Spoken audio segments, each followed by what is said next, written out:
Our topics for today are going to be programmatic, and it's going to be native it's going to be branded content, as you all are aware. So let me share the screen and dive right in to programmatic ads.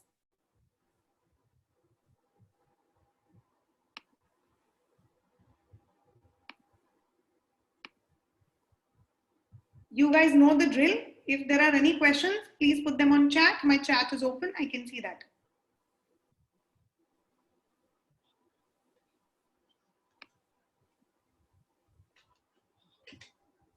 So programmatic ad sales is essentially a technology that helps to sell and buy ads on a very easy platform. From it, could you mute yourself if possible?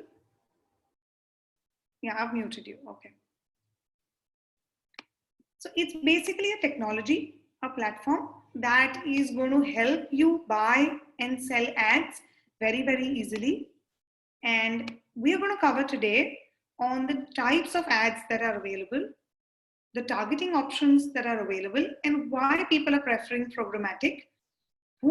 How does this entire setup work, and how do you actually sell it in the market or buy it from an advertiser?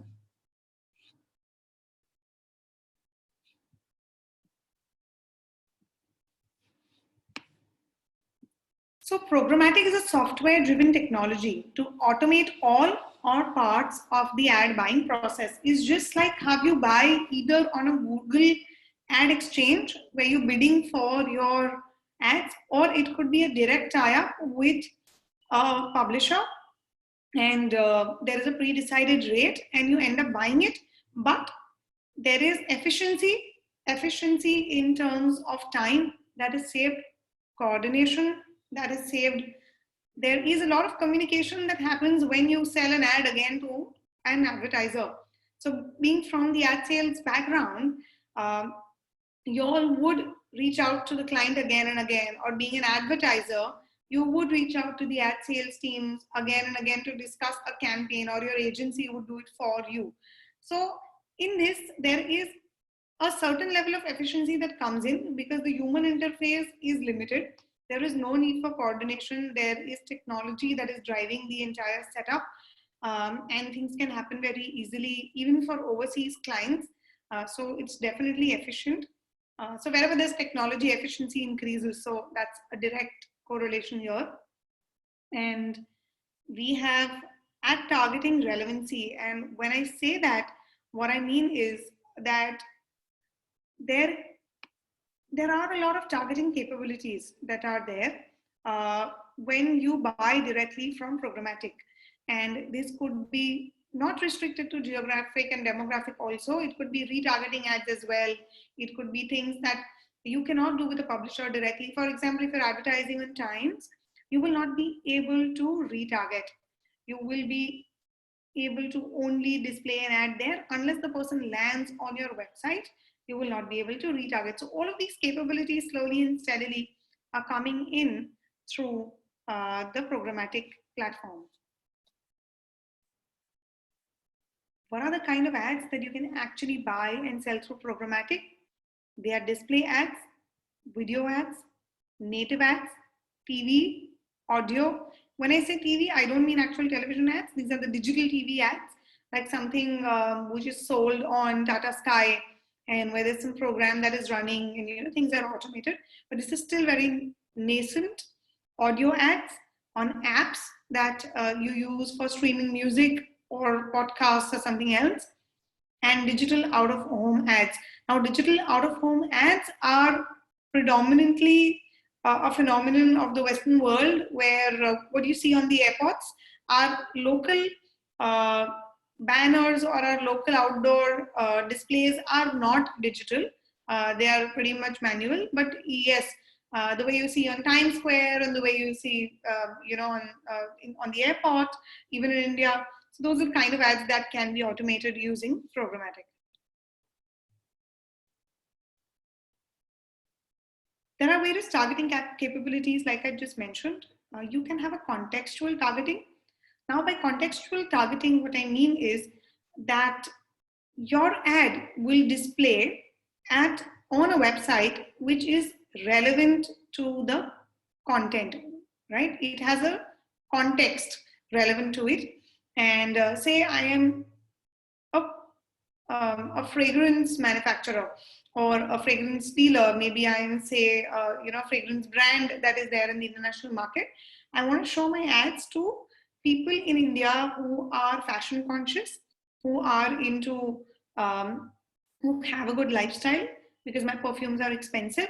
So I can choose those kind of articles. I can add those keywords where I can actually understand that wherever there is fragrance, perfume, luxury, lifestyle, all of these kind of words appearing, or the website is in this category, you can show my ad. So that is the plain contextual ad. There's a placement targeting. When I say placement, I mean that you can choose whether it's on the home page, whether it's there only in a certain section of the website, or you can also understand the position, the banner type, whether it's going to be always on the first scroll, never on the second scroll of the website, and things like that. A demographic by age, gender, identity, etc. of the audience that comes on the website. Geo-targeting, location-wise, city-wise, pin code-wise also. On Google Ads, you can even reach out to people using the pin codes. Even on Facebook, it's possible. Lookalike audience or AI audience targeting. Now, a lookalike audience is typically an audience that you have, which is related to your audience type. So, carrying forward the example of a perfume brand, if my audience is, say, women who are frequent travelers, who travel a lot across the country and outside, so they could pick up maybe the perfumes from duty free. So it's important that I show it to them and they can easily buy things if they're interested in it, and they have a certain lifestyle because of which they're traveling. So when I enable this option of lookalike audience, what Facebook does or what these programmatic platforms do is they make a similar, they note all the characteristics of my typical audience who is landing on my website or who is landing on the Amazon page where I'm selling a perfume, and creates a bucket saying, okay, this is a woman who's traveling internationally. She is the one who's going to buy this perfume. So can I also target a woman who is not traveling internationally, but is visiting a lot of other, but who is also liking a lot of other premium perfume brand pages? Someone who is traveling nationally, maybe a lot, but not internationally. Someone who is using the latest phone, someone who is using maybe a MacBook Air, or the latest technology that is there. So those kind of parameters are also calculated at the back end, and a prototype or a look-alike audience is created. And this increases the chances and the possibility of your ad getting expanded beyond just the targeting that you have selected. We sometimes choose not to take a lookalike audience if we know exactly that we want this audience only to look at our ad. And that doesn't happen more so in case of a brand like perfume. It could happen maybe when we're targeting students who are appearing for their JEE, or if students who are maybe in standard 12. So it's very, very peculiar there, and you don't want a lookalike audience over there. So we kind of avoid it. Third-party audience segment targeting. Now, third-party audience is the capability that I can upload all my data. I can upload email IDs and contact numbers of people who I know, or my customers, or maybe a database that I have, and also target them. All of us are connected through our phones. There may be apps that we're downloading. There may be emails that we use to log in. And all these things are used to identify where we are and reach out to us. Layered targeting. Layered targeting is nothing but using these 3-4 things as a layer. One, you use demographic, second, you use geographic, and third, you may be using a contextual targeting. So that becomes like a layer, a stack. Then there is remarketing, which we just addressed in the question. I see a nice t-shirt somewhere and that ad follows me everywhere, or a similar category ad follows me everywhere. That's remarketing. That is also possible.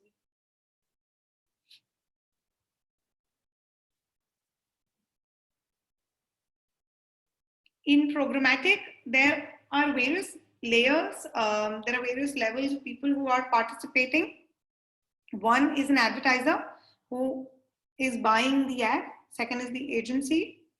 Third is publisher or the website which actually has the supply. So now all of this is categorized into demand side platform and supply side platform.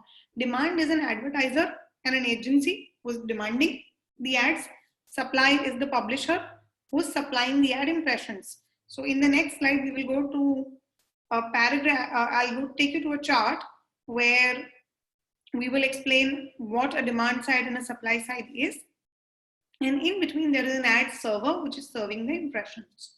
I have a question from Shweta saying, please explain layered and third party again. So I'm going to quickly go back to the last slide. Shweta, third party audience segment is when I have a certain database of people. So Amazon may be having all its customer data. And if it wants to upload that customer data to reach out to them through Facebook or through LinkedIn or through, say, Google itself, we can just upload that data there. Either it's a mobile number or an email ID. We use either of these to log into an app, or at least we're connected through our Gmail. So Google identifies you through your mobile number also as a third-party security plugin, or your email ID, of course. Facebook identifies you through both email ID as well as phone number, because you have the app as well. And various other platforms, publishers that are there, if you are required to log in, they will know you through your email IDs that are available with them. So this is a third-party audience segment where the audience is given by third party. I am taking a data from somewhere and putting it, and advertiser, I'm an advertiser, so I can target those people over there. And a layered targeting is using 3 or 4 of these targeting capabilities together. So I want to target women between the age of 25 to 45 based in Mumbai, Pune, Hyderabad, Bangalore, Delhi only. Right? So I have done demographic, I have done geographic, and now I'm saying contextual. Then these women should be interested in fashion. So this is a layer stack that I have created.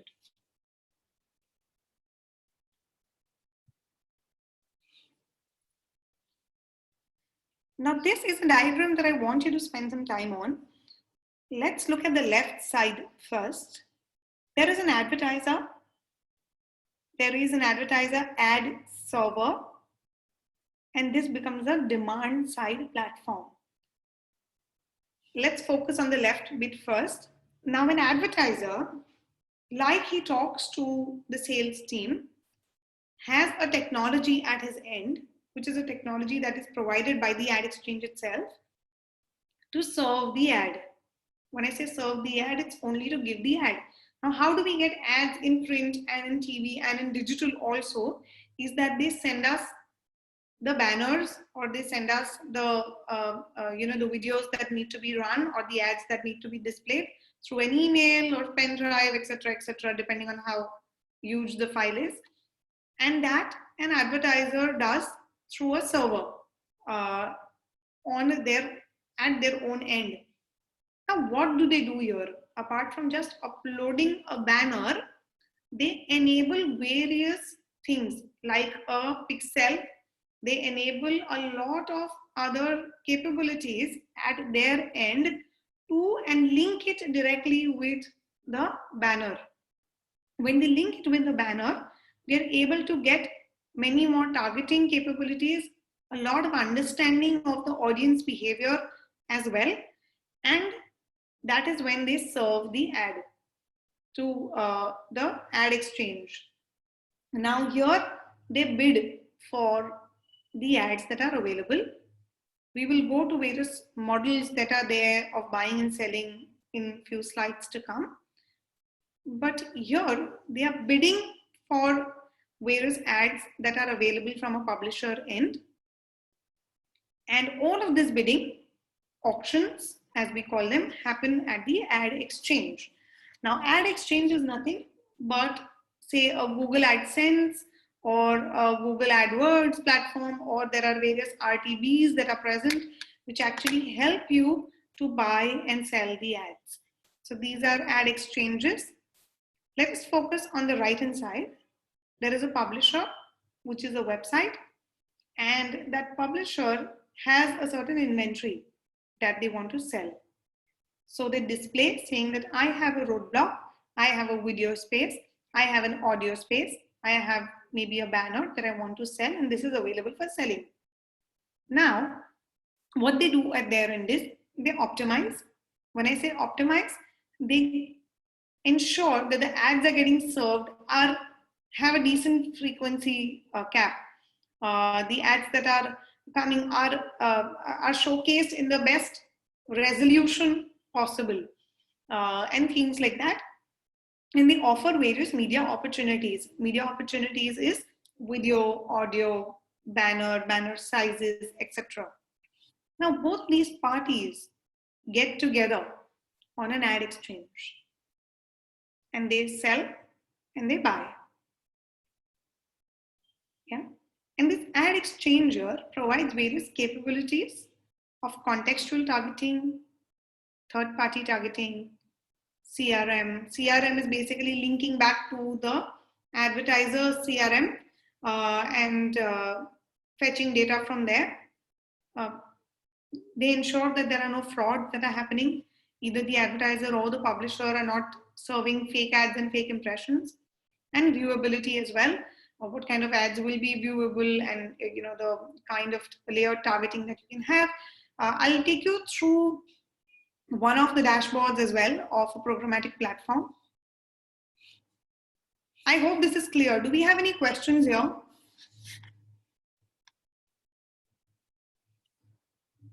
If you're clear, please say clear.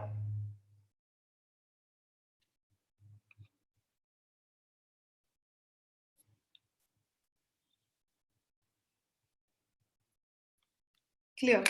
Okay, thank you.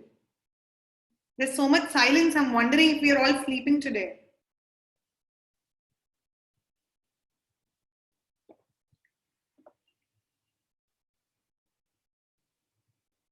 Okay. So Priya says, can you share an example? Priya, I'm going to take you through the dashboard of a programmatic platform, and you will be able to see what can you do as a advertiser over there. And a programmatic ad will look like any other display ad. You won't even know that it is getting served through programmatic unless you click and you see on top in the URL that it's written as a programmatic. Any ad that is there on a website that you see, if they are listed on an ad exchange, if they are listed on an ad server, it's also a programmatic ad. Google Ad Exchange is also a type of a bidding platform, programmatic platform. So they have Google AdWords, they have Google Ad Exchange also, which is there only for premium inventory. So you will not be able to differentiate. You may click on the URL, and if you may notice programmatic, that's how you come to know that it's a programmatic ad that is being run.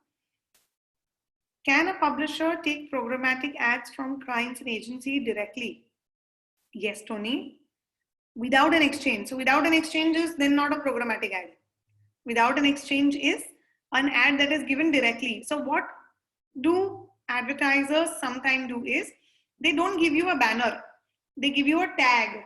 A tag is basically a link which is helping you serve the ad. Now, if you give them a link and if you tell them, did you fetch it from here, that link will have a lot of third-party data. And because it is the link that is given from their ad server. So I'll explain you the difference in this. You might receive a banner, you might receive a tag. More often than not, jisko itna targeting nahi karna hota hai, they use a banner. But when you give a tag, what you're doing is you're uploading your creative on your ad server, which is here on the left, and that produces a link. Now that link is given to a publisher, and that publisher embeds that link instead of embedding a banner on that slot.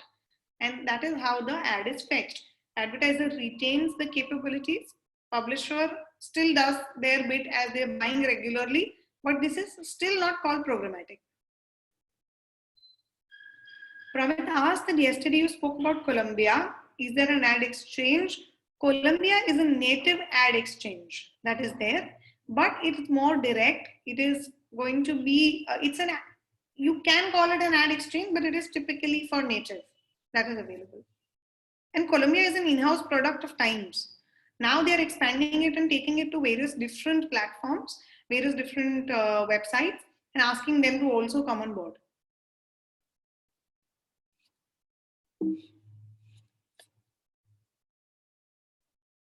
Okay. Now, there are different ways of selling or buying an ad. One is a real-time bidding. Now, this real-time bidding is a very common phenomenon on Google Ads as well, on ad exchanges as well, that there is a minimum threshold that a publisher has for a banner. Say, for instance, I want my banner not to sell below a 300 rupees CPM because I'm a premium publisher. I will demand a premium. So what happens is, this is my lowest rate that is available. Now the market is huge. There might be, say, a Tissot, there might be an Omega, there might be some other Raymond Wheel or someone who wants to buy that ad. Now when they want to buy this ad, they start bidding. A Tissot says, I am okay paying 320.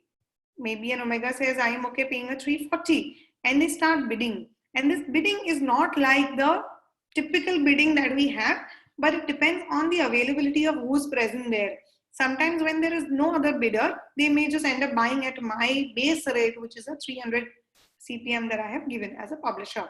So this real-time bidding happens when the ad exchange throws that option to me, saying the bidding value is the current bid that is going on is this much. And that not only happens with programmatic, that happens with LinkedIn, that happens with Google as well, where I'm setting up a Google campaign and it shows that, okay, Bijal, you should have a minimum CPC of 50 rupees because the other guys are bidding at say a range of 30 to 60. So if you have anything less than 50, your ad might not show up at all. So, things like that. And these ad exchanges are very smart. They know what's happening. They throw up these cues to you automatically. Otherwise, we will not know what people are bidding at. And we don't know who's bidding at what, but we get, I don't know the other advertiser who's bidding, but I still get to know the amount, the bid amount that is prevalent in the market. And that's a real-time bidding that happens. There is an open auction. Ashish, your question I think will be covered. I think it'll be covered here. I'll come back to you. There is an open auction. Open auction is where there is one publisher and I invite all advertisers available on that platform. Now, to just pinpoint, there are a lot of programmatic ad exchanges, and every ad exchange has their own unique capability. Some people, some exchanges have international audiences. Some exchanges have niche publishers in certain areas of the world. And you, as an advertiser, choose your platform depending on the audience you want to reach out to. So that's how you take it. And an open auction is where there is one publisher that is available. Let me say put a Wall Street Journal here, hypothetically. A Wall Street Journal is available, say, only with one programmatic platform. And I'm calling it, say, Rubicon. Rubicon could be a programmatic platform where Wall Street Journal is selling its inventory. So all of the advertisers that are present there are allowed to bid. All of the agencies that are bidding for their advertisers are allowed to bid. It's an open auction. I have no restriction as to who can bid for my ad there. But if a Wall Street Journal says that no, I want only advertisers of a certain category. I don't want political ads. I do not want, say, a financial ad, and I do not want real estate ads. I only want other sort of ads to come. So there are ways in which they can block certain categories. There are times when they can select a few publishers that are there and open the auction only to those publishers. Open that auction only to those advertisers. So a Wall Street Journal says that, okay, a Toyota bid for me, Ford bid for me, and say a Hyundai can bid for me, and 2, 3 others, maybe an Audi or someone can bid for me. So it's opening its auction to a private group of buyers only, and this is dependent on not what they want to do, what the publisher wants to do. It also depends upon the inventory that it's trying to sell. So I don't want anybody to take a roadblock just about anybody who has the money. I want only premium advertisers like these car brands to take my advertising, or in my section, in a particular section, I write only about cars. So I don't want to show a real estate ad there. So I will open that section and that inventory only to all the automobile manufacturers, OEMs of the world. So I put them in my list, and there is a private auction that takes place. Okay. Now, there's another layer to programmatic, which is a programmatic direct. Tony, what you asked me last time was, can any publisher buy or sell without programmatic directly? So here there is a direct buy and sell, but that happens through the platform that is there. It is a direct exchange between the publisher and the advertiser, and it is of two types. One is a preferred deal and other is a guaranteed deal. There is a thin line of difference here.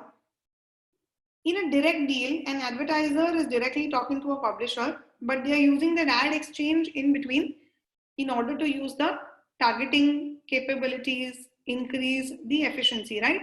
So the relevancy and efficiency targeting that we discussed in the earlier slides, they are doing it because of that. And I give a preference to that advertiser over other advertisers. So if there are 10 advertisers bidding for that ad, and I know that this advertiser I have a direct deal with, I can give him a preference over others, even if it is at the same rate.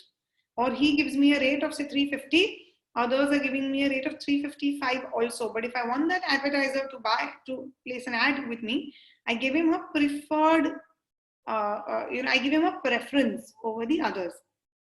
And then there is a guaranteed deal that there is no question of preference. I open this inventory only for you. So an advertiser says, okay, Bijal, I want to buy a roadblock. You are a publisher, and you give me a rate. I say, okay, roadblock hai 500 rupees CPM. He says, okay, deal done. But we are going to buy and sell only through ad exchange, because I want all the targeting capabilities that an ad exchange provides me with. And so we say, okay.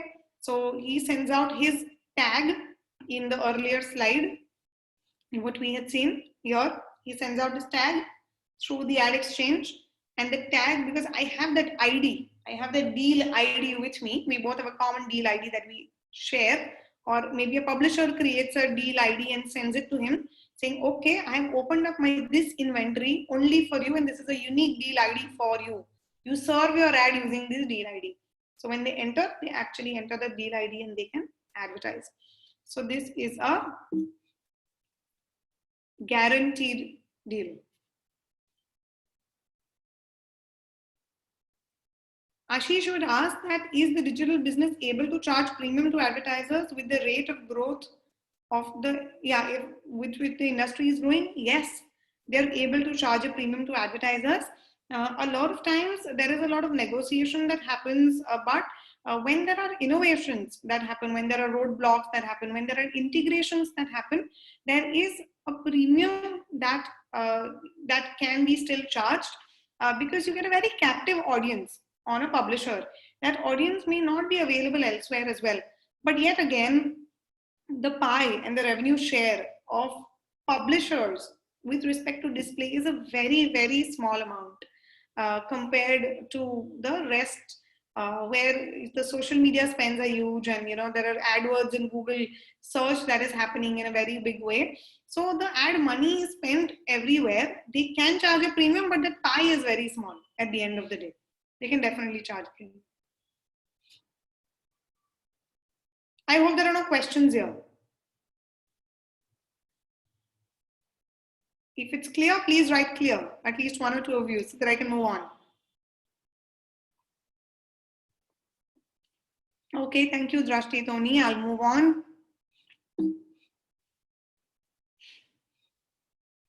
Okay. Now there are these some platforms which are international platforms. They're good platforms. One of them is Smarty Ads. I have a login that I can showcase to you of Smarty Ads. There is a Tube Mobile. It is a part of Adobe.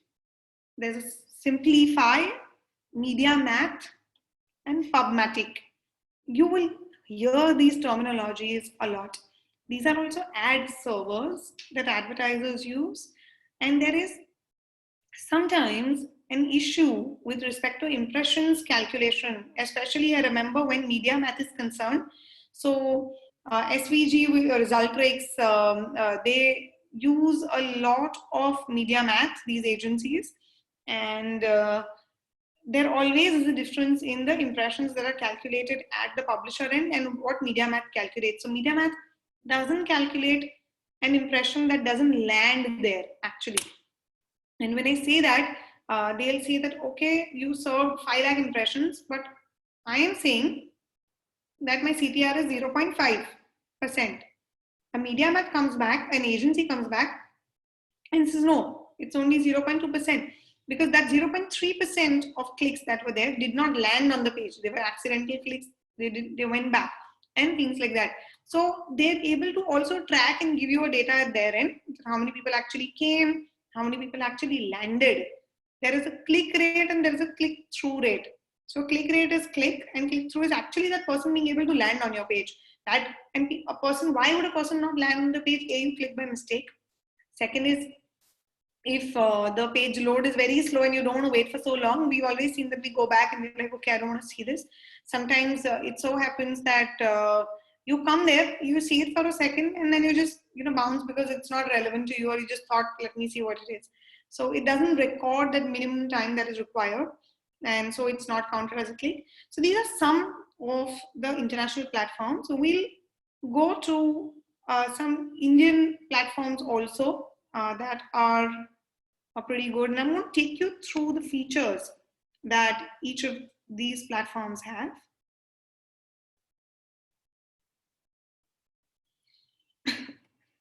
Sorry. So I'm just going to spend like 2 minutes here to tell you what these platforms are all about. You may have heard of Tyro.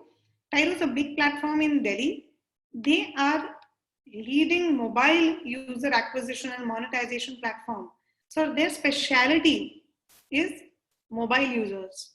Yeah, they are mobile first. And they help allow its customers to offer a native experience and understand the behavior of the audience in the emerging markets. They are delivering 20 billion ads every month to customers across these regions in the world. Now there is SVG. SVG is into product listings, affiliate marketing, dynamic retargeting, video, and native. Basically all publisher requirements under one platform. And they have partnered with Comely Media and 79 as well, which are also leading media houses, and they are providing all of this. There is an ad chakra. They are a new company. They're doing very well. They've not written the specialty, but they're working with Toshiba, Toyota, Vatica. There are these others as well. Now, if you look at this, they have integrated RTB, header bidding, API and SDK technologies. Now, API, SDK, all these are technologies that people have enabled, and that is how they actually give out their specializations. They offer banner, video, and native ads to publishers, and performance-based models as well. 79 is an in-app platform. It is within an app that helps you target the app. They have rich media, video, they have mobile app and mobile web. So if you want to run a campaign only on mobile apps of people, then you can choose a platform like this, 79, to actually serve your ads and reach out to those publishers. So the publishers who are listed with them will only be the ones who have the capability of serving ads on mobile for you. AdAttract started as a CPA affiliate network. Because this is not viable, CPA is not viable always. They moved on as an ad network, and they now working on CPM basis only. There's an Apple.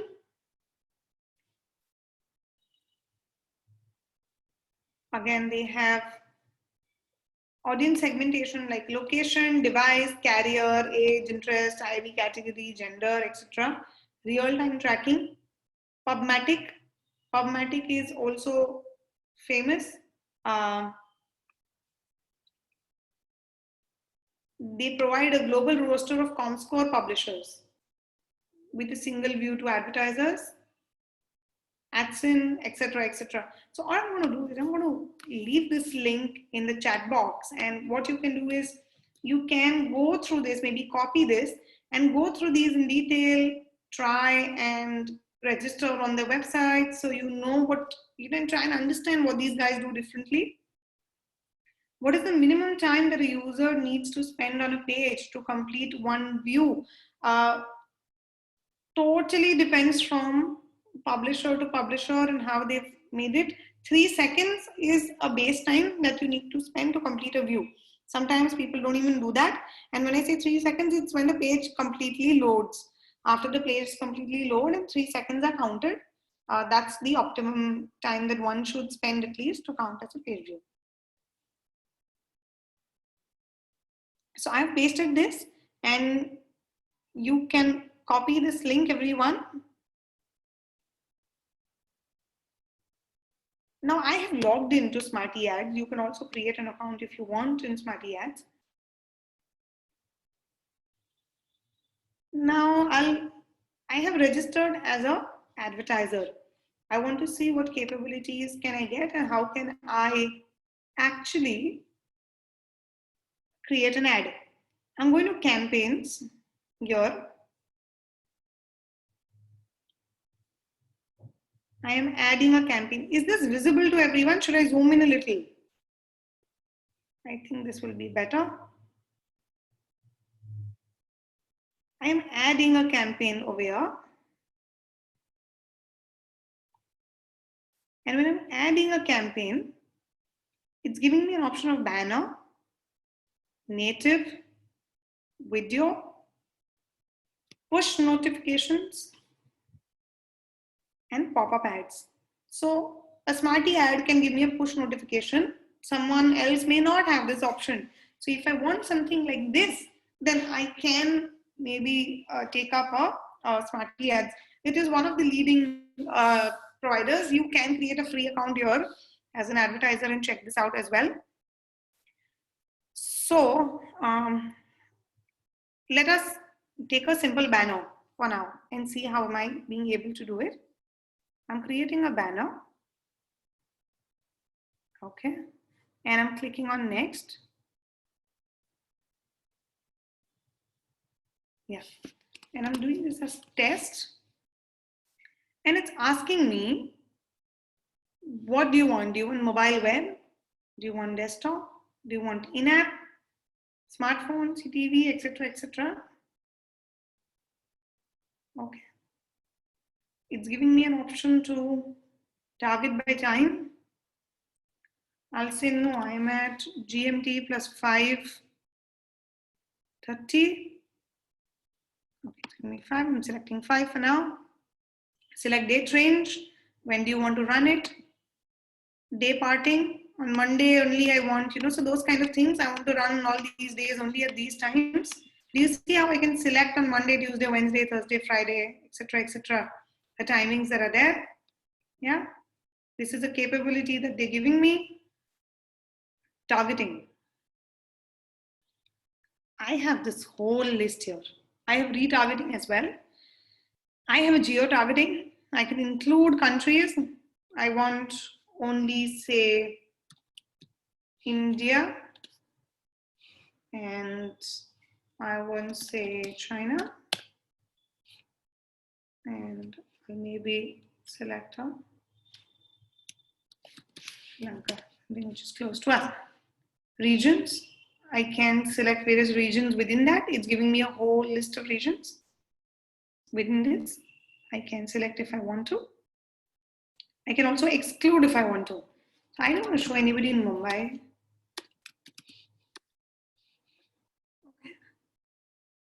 Maharashtra, here we are.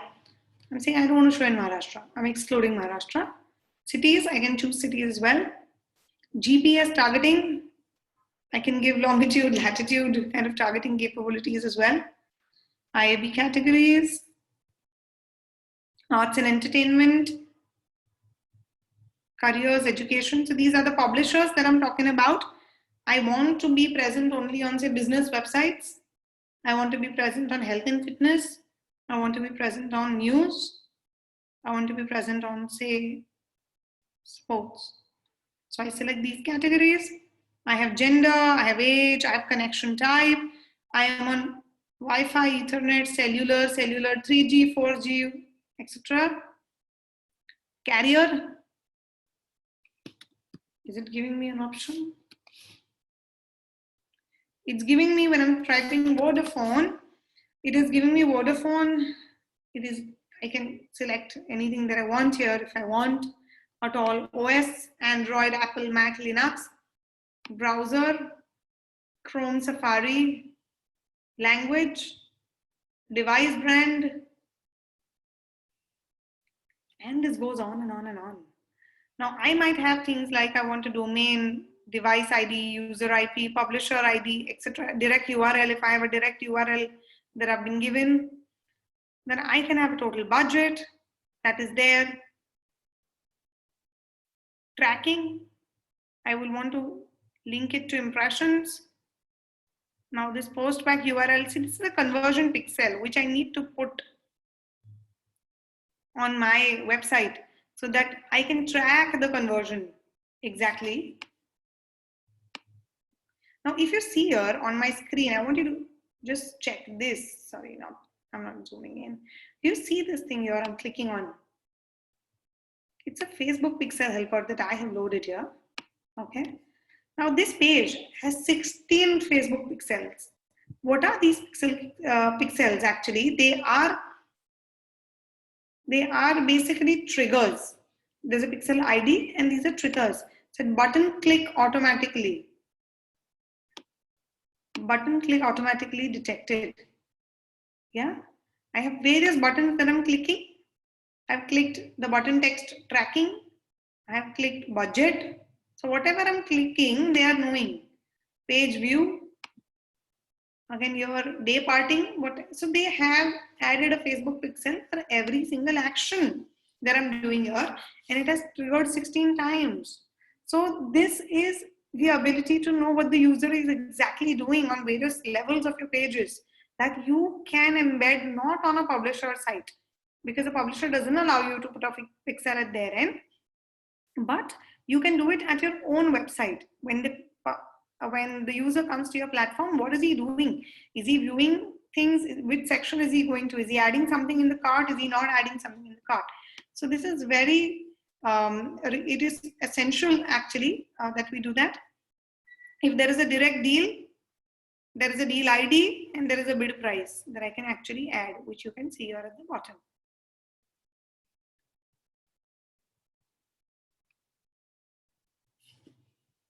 So this is there.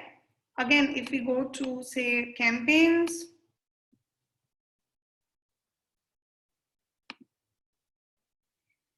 and if I do, say, native and next, campaign name is test. Again, same options, traffic time, targeting, filters, budget. I have to sometime move on to creative, which is the next part after setting up all the parameters that I want. And I have to maybe add a creative. And when I say create, I have to put a creative. It gives me an option to add a creative here. New creative is text, rich media, no. CPM, it's giving some CPM to me and I can bid if I want more. By user, I am adding a third party tag or an image. What am I doing here? It is asking me. I am adding an image. So I'm going here to my downloads, which looks very messy. But I have this image that I'm putting here. Okay. I have a click URL. Where does it go to? Like brandaesthetics.in. And it says it's not valid. So I put HTTPS, root folder, etc., etc. And then I do save. So it shows me that this ad is there. It's not on. I have to switch it on, switch it off. But I have to, and gives me a size, automatically detects. And then I can put multiple creators. I can have multiple audiences, multiple campaigns, create an account with Smarty Ads, choose an advertiser side if you may. Or if you are a publisher, then they will ask you to add your details of the website. So I'm putting this in the link and yeah, smartyads.com. See if you'd like to just spend some time here.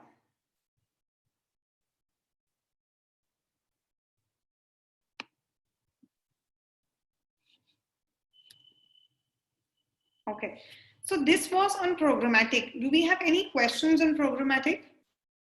Anything that you all want to ask before we move to branded content?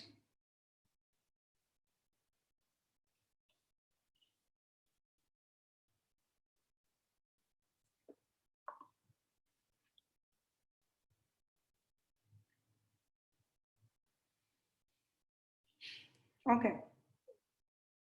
Looks like there are no questions here. All right. And let's move on.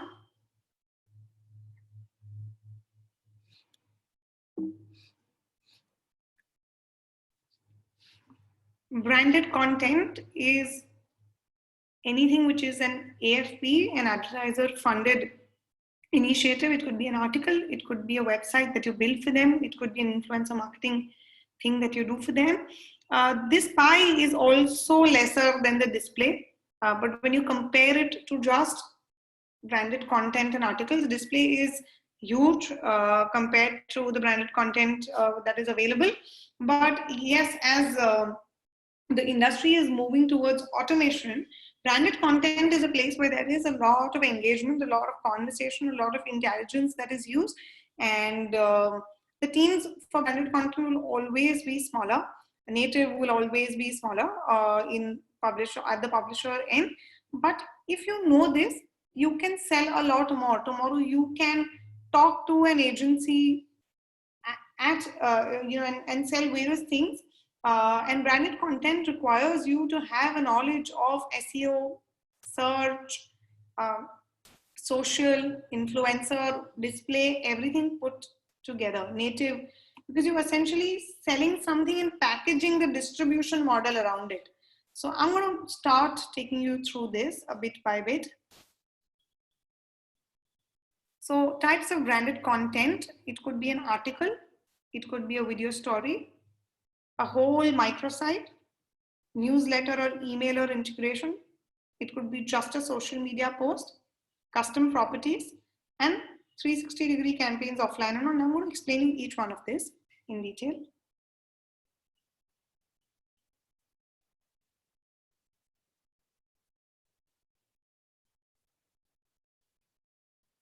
So I am again on ET.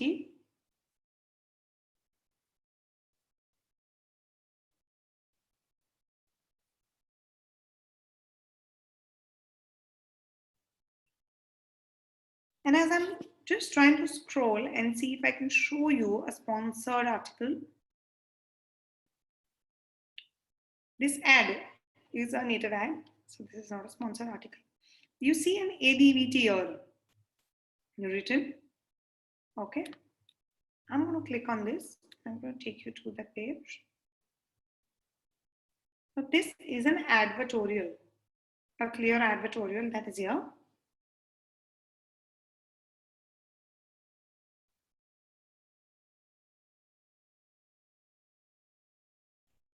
So this is an app called Lumen that is advertising.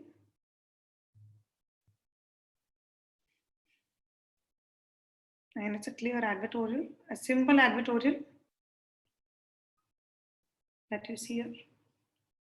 Yeah, there are screenshots there is a video. It's a pure advertorial that is there. This article is generated and published by ET Spotlight team. ET Spotlight team is basically the branded content team that is there. And this entire widget below this from around the web is your Columbia. This entire thing is Columbia. That is the position that they've selected. Now this is not an advertorial, so it's not written that it's an advertorial. It's a general article that is there. So this is an example of a standard advertorial. Now, if you remember, we were on the media and yesterday.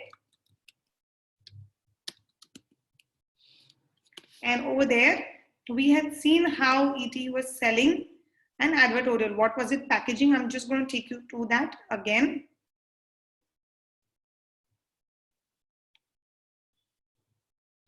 Okay, I can't find ET. I'm going to select times in any case. Okay.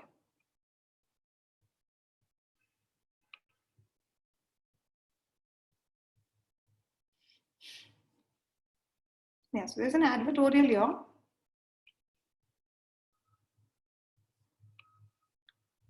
Sorry, I think this is the newspaper. I'm so sorry for this.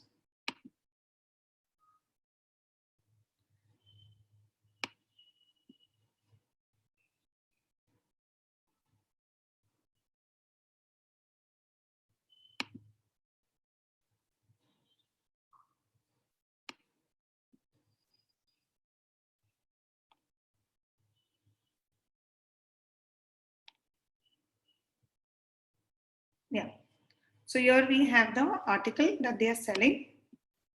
Now this article is 3 lakhs.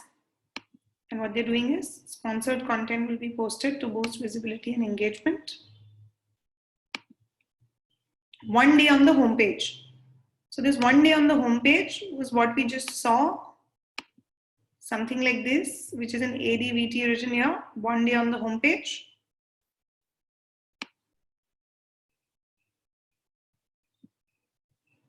Then we have text link in the relevant section for 2 days, whichever is the relevant section. Social media push. So basically this 3 lakhs is packaged with the main offering, which is the article, and the distribution. Because if you don't distribute, nobody is going to know that the article was ever published. So there are going to be various elements of distribution and they are packaged along with an article. It could be a video, it could be something else. Let us try and see another publisher maybe. So let me show you an app. I'm also seeing this for the first time, so let us see it together. We're looking at Hotstar. Now Hotstar has a banner. Hotstar has a video that they are selling.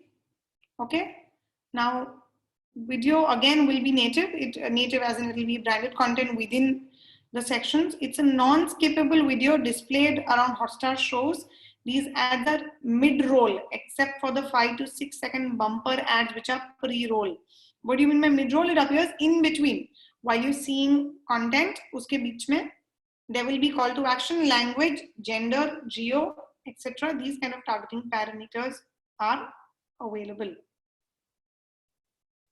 Brand logo to be given, brand name to be given, campaign title, call to action, ad, click URL, everything needs to be given to them. Okay. Now they have an app install campaign as well. Now this is on request. They have a masthead banner as well that they're giving. Lead generation also happens, but that is on request.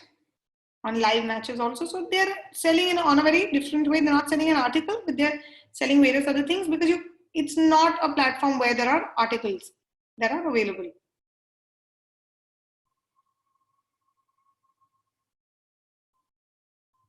The second bit was a video story.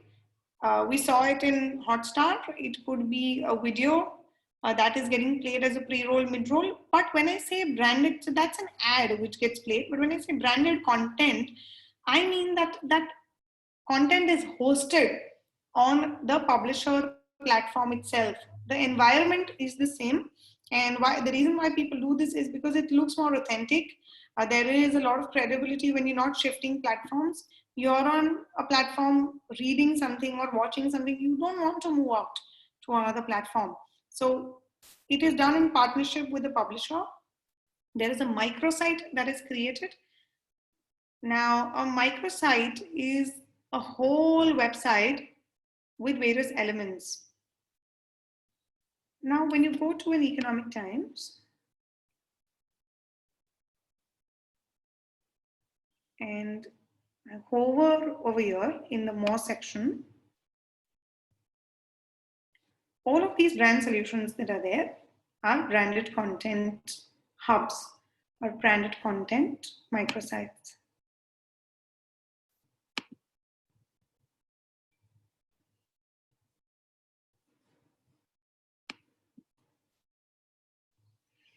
Now, when I open this, you see that the URL still remains Economic Times. But this looks like a whole new website where there are various content pieces like articles, slideshows, everything's been created by ET for them. They have all these sections, content here, which has been created, videos have been created by ET for them, calculators and things like that. Now, when you're here, this needs distribution. We create so much content. It's there in multiple languages as well. It's there in Hindi and Marathi as well because of the viewership that's there. So you need to distribute it. When you say you need to distribute it, you might use things which are banners. You could use social media. You could create specific widgets on the homepage or on inside pages to promote this. So this comes as a whole bundle. I will take you through a sample proposal for a client where everything is packaged together. This will give you an understanding of what inclusions are there when you are either buying or selling this property on a publisher platform. So an ad can also be packaged along with. Plugins like these, where it is put in the video section or the slideshow section, can also happen easily.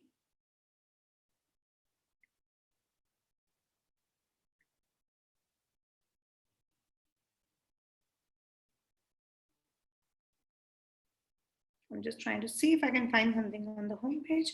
Yeah, now this is a ET special section that has been created. And if we click here, now this is sponsored, I will try and click on each of these. I've clicked on the first one.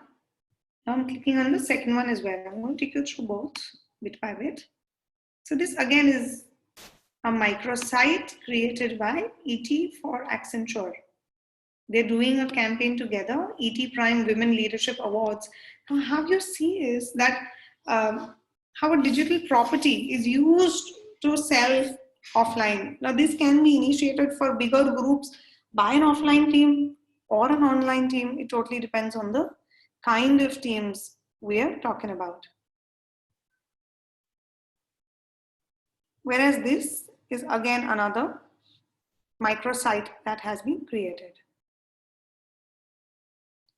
So you need to distribute a branded content portal or a microsite that you've created using various avenues. And ET Specials has this, which is used.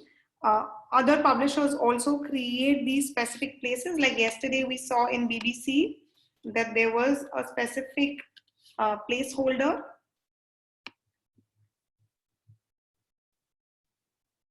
So here we are at BBC. Now again, Accenture is doing something with them. And I clicked on this. It's a banner, right?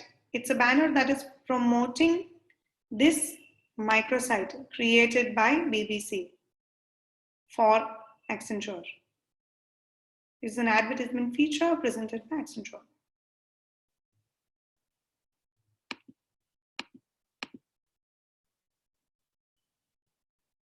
So I'm going to continue this by showing you some examples. But as promised to you yesterday, I have Sumit here, and I'm just going to take the screen off and invite and introduce Sumit. Just 1 second.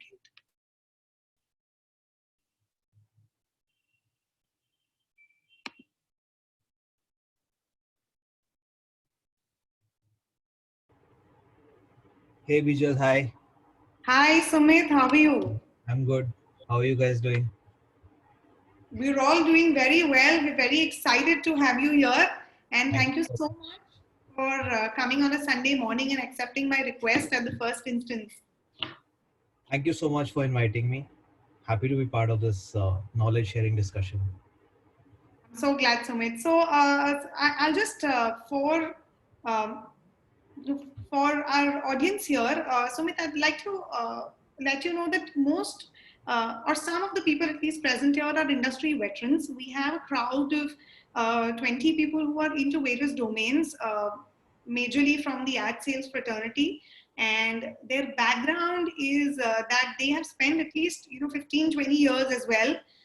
Some of them you may be knowing already, and like Anusuya and Ashish who are there. And they have spent a lot of time in the industry, in print, TV. Some of them also sold digital. We have some folks from the PR industry and who are from the creative side of graphic design and client side. So you're Sure. going to talk to a mixed bag of people. And yes, as I've already mentioned yesterday, guys, Sumit is currently in Times Internet Limited. I've worked with him very, very closely during my tenure there and at Your Story. He is currently heading the entire sales function of ET and Toy, and he has an overall sales team of say 120 people reporting to him under various levels and heads that are reporting into him. So this includes the native branded content, display, end-to-end sales function for these two websites, and a lot more. To give you a certain understanding of what Sumit has done, so back in 2011, when there was no branded content market also present there, he saw that this could actually be a new stream of revenue the way the industry was moving, and he introduced that in TIL. And I started to work with him in those initial times, and I understand that how Sumit sees this entire industry growing and evolving, and thought maybe his insights will definitely help us. Like most of us, Sumit has spent his time in print and TV and then has been in digital for a very long time now. So he knows it all, he's seen it all, and he'll be able to answer some of our questions which we might have for him on how the industry is growing, things that you've been asking me. And yes, Sumit, thank you. I'm going to start off with one of the questions that I had heard yesterday. One of our attendees had asked me yesterday on that will publishers, you have 120 people reporting to you, and don't they ask these questions to you that uh, are we still required? Is the sales team still required because there is programmatic that is coming up, and the display pie is shrinking, the digital pie is growing, but there are other avenues beyond a publisher that are growing. So yes, the tough question first: what do you think is the future, and how does the digital ad sales team evolve from here? It's a very interesting question because way back in 2007 or 8, even I had asked this question to myself whether salespeople will be required in digital. Just to tell you, this is my second stint in digital. In 2017, I was with Network 18. I started the brand solution division on digital there because I didn't see the scale coming on digital in that time, and I was asking myself the same question whether salespeople will be required in digital in future. I moved to TV. So to answer this question, salespeople will be definitely required in digital because uh, the sources of revenue which comes in digital is through multiple. One is your direct, wherein the sales guy goes to the client slash agency and pick up the money. What happens in that revenue source is your yields are very high. So any organization which has scale will like to have their own salespeople to go and get the money from the market. Second source of the revenue is your indirect revenue, which is through Google slash networks slash DSPs and things like that. But what happens there is it's an arbitrage model. So if the network is selling your inventory at 100 rupees to the client, there are chances that publisher will get anywhere between 30 rupees to 70 rupees. There's no control of the organization slash publisher on that inventory. Also, when a salesperson is involved, he knows the market knowledge. He can, service the key accounts and get the revenue from them. What happens with network is a lot of junk inventory is pushed on the publisher, and the credibility of that publisher comes down. So if any organization who's serious about revenue needs to have a sales team, because the right yield from the market will come through their own people and not through networks. So programmatic is right now, but even for to do programmatic, you need salespeople. Even to run indirect revenue, you need people who can run these kind of revenue models. Way back in 2017 to 2007 to 2010, there were networks. A lot of networks started that time, and Yeah. everybody was thinking whether we will have the job or not. Networks came, networks went. Arbitrage model didn't work, but the publishers always have salespeople, and if you see the number of salespeople in digital are going up. Yeah, so Correct. hopefully that helps the people. You know, Yeah, it definitely does. So, sounds very encouraging, yeah, um, because the industry is changing so rapidly, and we see what we see right now is Facebook, Google, everything growing up. So yeah, I think you've delivered some real good news for the team. The key is to keep evolving with times, learning newer things that yeah, come, and learn to sell and buy in with new technology that is right, emerging. right. So, speaking of technology, Sumit, what are various technologies that are emerging in the digital ad sales industry? Like we just touched upon programmatic. If you want to just tell us a little more about how the buying, selling is happening, different methods, more technology that is getting incorporated. Will you be able to throw some light there? So one thing with digital ad sales is that the industry is evolving very fast. So what we learned, say 6 months back or 1 year back, might not be relevant in coming years.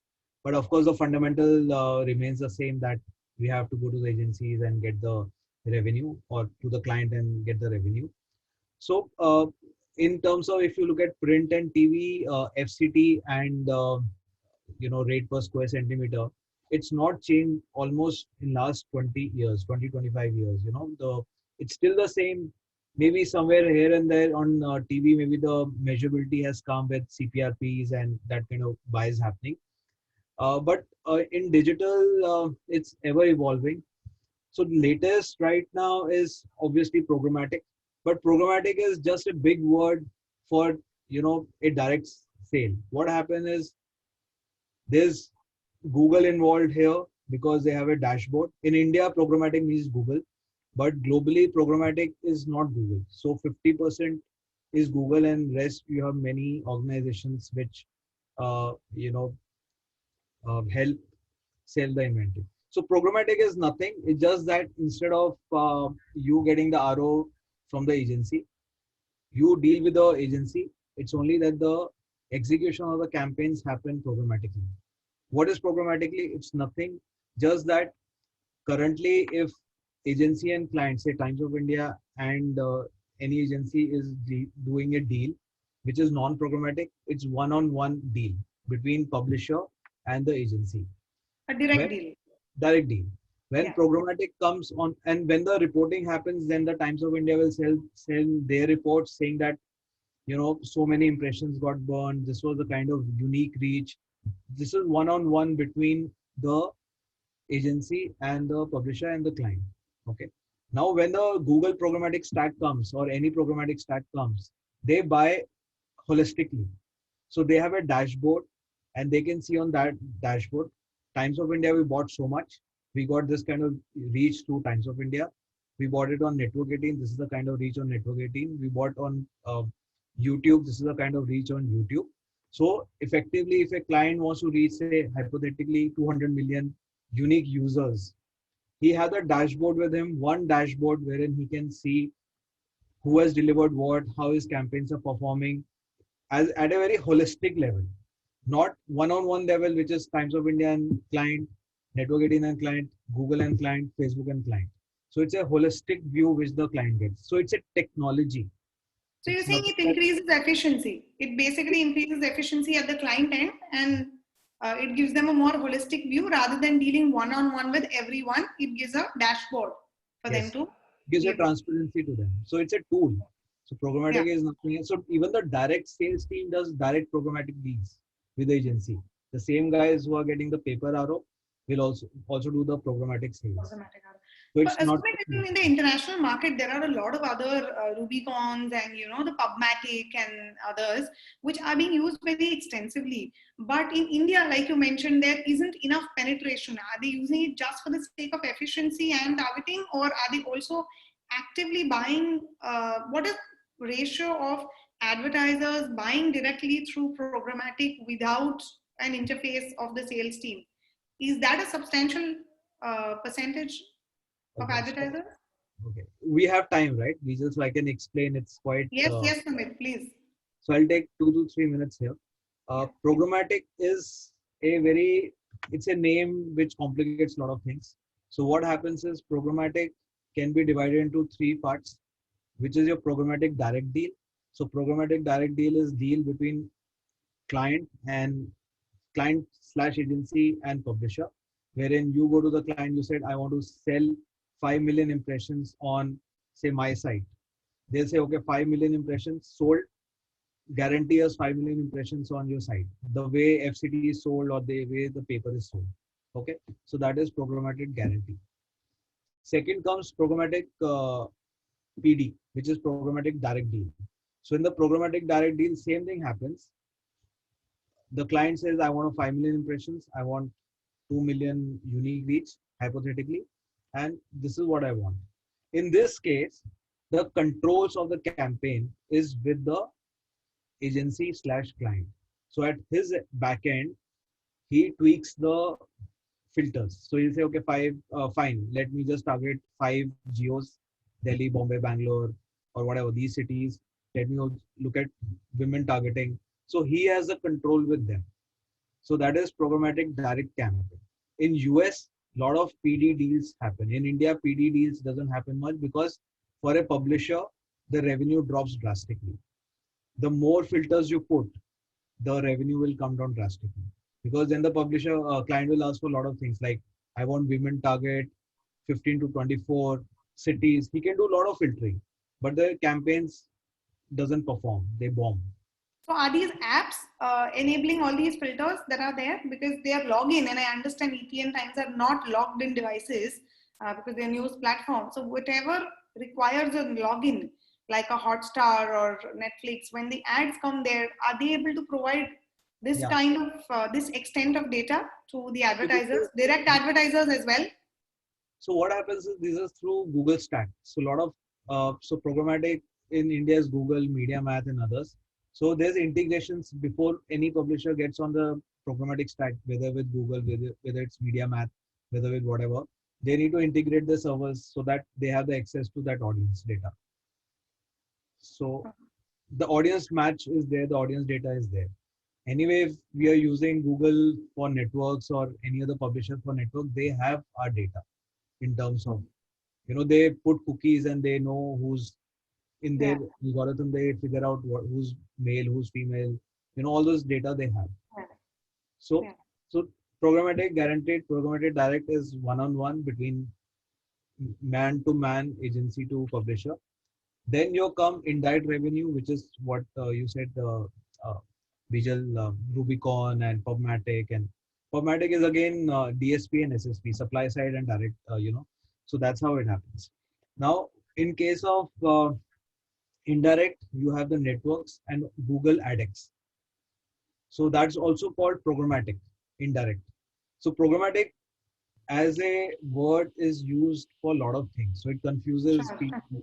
Yeah. Yeah. So Yeah, like Rubicon is, real-time bidding is a basic level thing which is on a search ad as well, but people use it interchangeably for programmatic as well. So yeah, yeah. So programmatic, if you say programmatic indirect, which is your network revenue, obviously that network revenue is pretty high. So, Hmm. through open exchange, Google also have their open exchange. Yeah. So they sell in the market, which is your network revenue, network Correct. slash indirect revenue, and then you have the direct revenue. Sure. So I don't know the ratio between direct and indirect, but maybe they are equal, or that's what I can say. Sure. So even like your Google or YouTube's have their sales team with Hmm. services agencies and Hmm. clients. And so Yeah. they also have massive Yeah. teams. Yeah. So this is one technology. Hmm. Apart from that, new trends in digital is a lot of audience buying. So, you know, clients are going deeper into filtering, and they're putting a lot of filters and targeting certain whatever set they want. So say women audience Tamil Nadu 15 to 24. So they would like to target that kind of audience. So Facebook does a very good job with that kind of audience. They Yeah. have logged in data, and they do very well there. So geo targeted, demo targeted, so a lot of targeting. Uh, Apart from that, another technology trend is first party match rates, or buying on first party data. So what is first party data is, suppose you have Amazon.in, and Amazon have email IDs of their customers. Yeah. And if they want to target the same customers again during a sale period, through Sure. server to server, say between Times Internet Limited and Amazon, they will do a match rate. So how many audience of that audience is there on TIL? And they'll say, fine, if the match rate is X percent, say hypothetically 60%, now we want to expose our campaigns only to this audience. That is possible now with TIL as well. With Everything. okay, okay. All publishers are enabling that. Yeah. Most of the Okay. big publishers, first party data. And if the match rate is good, they start, targeting those audience. So they say, okay, exclude this audience. I don't want to target this audience. I want to Yeah. target non-Amazon audience. So things like that. So that is first party data integrations. So that Wow. also. So, Great. that's what technology is. But again, a salesperson is required to do the conversations with the client for all this. Sure. Sure. So And that's on the technology side, yeah. sure. So you mentioned that advertisers are looking at a lot of targeting parameters. Are they asking for any other things like innovations, new ad formats that are emerging? What are advertisers typically asking for, except for the things that you told us on the targeting capabilities that are there? So generally, what they look at in a campaign is basically reach and engagement. So reach is that how many people my ad went to. So if I'm running a one day big impact format, say on YouTube Masthead or Time TIL Indian TIL Masthead or Times of India. Uh, so what is the reach there? So typically, say Times of India, if we do a one day uh, innovation, which is roadblock between Times of India and our properties, we reach almost 14 million unique users in a day. So Hmm. which is 1.4 crore people have the opportunity to see the campaign. So that's the reach. Then how many times that people have seen, that is impressions, the number of times the ad got served. And then they also look at the engagement, which is through how many people have clicked on that ad. So Hmm. that is the CTR, click through ratio. So they have their benchmarks in terms of what is the click through ratio, and what is the uh, you know reach and things like that. Obviously this is on the branding side. When we go on performance side, then there are thousands of parameters, like after clicking, how many people have filled the form, after filling, how many people have bought their, say, product. So some networks also work on cost per acquisition, cost per lead, and things like that. But at a publisher end, you're still not providing a cost per action, cost per lead. It's No. the impressions and the reach game that a publisher plays.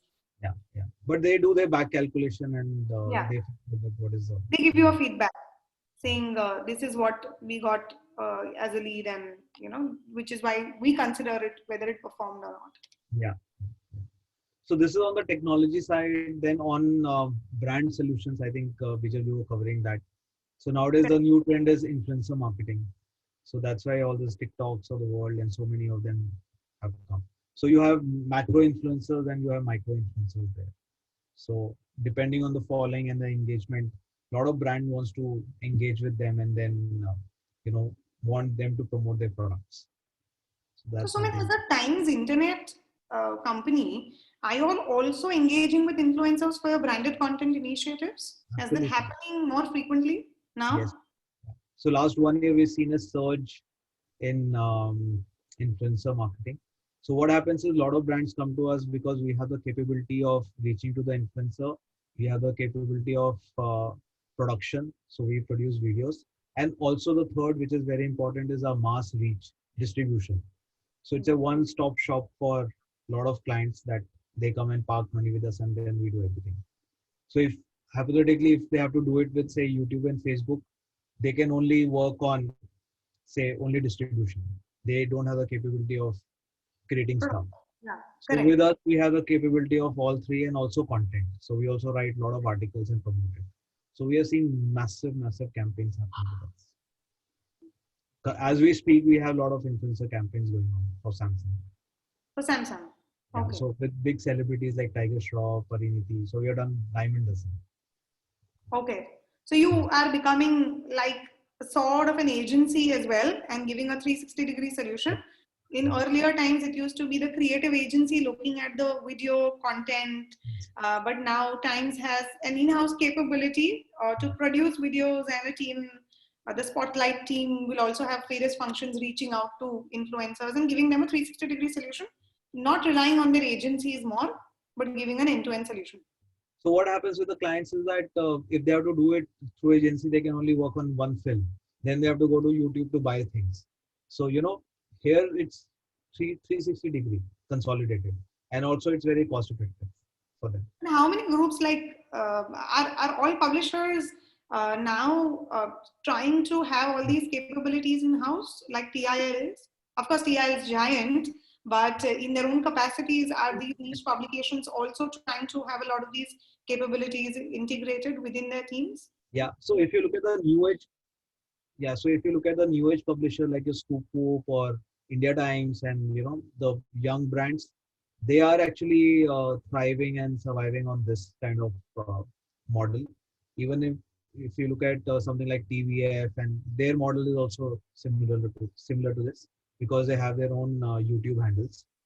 So new age media are trying to do it. Old age media like Hindustan Times or Network 18, they've also joined the bandwagon and they're also trying to do it. So Okay. Great. And Sumit, there are so many of these things, and you heading the entire sales function for Times and ET. So, from the revenue side, what is it that you see from a publisher end, which is a big chunk if you compare a display, native, branded content, and the industry? We know that display is a small part of it, and yeah. search and other things are there. But from an ad sales point of view, a lot of our viewers right now are working with publishers. So which of these teams hold a brighter potential? What is current revenue bifurcation if you have to just order them in, with respect to the highest revenue churning or the one with the highest revenue potential? Uh, Yeah. So in the order, it would be display, followed by brand solutions, and then native. and then So data. the packing order has changed. It used to be display, native, and brand solutions, but brand solutions is growing at a very, very massive, very fast pace. Yeah.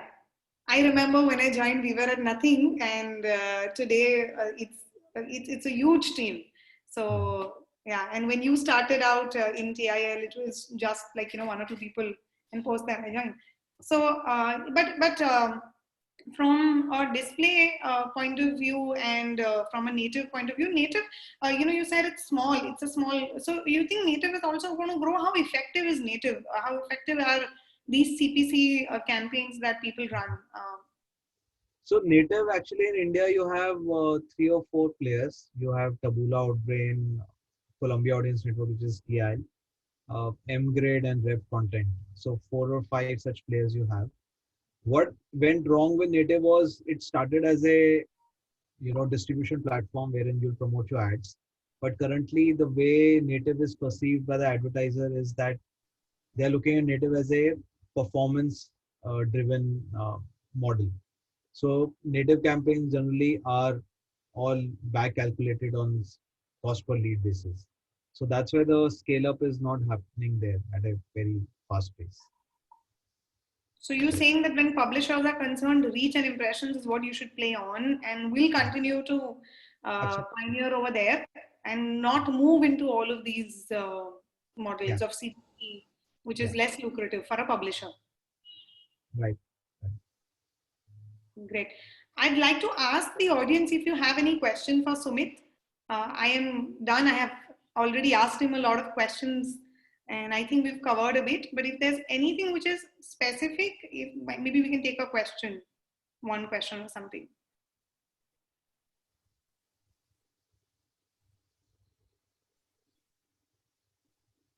Okay.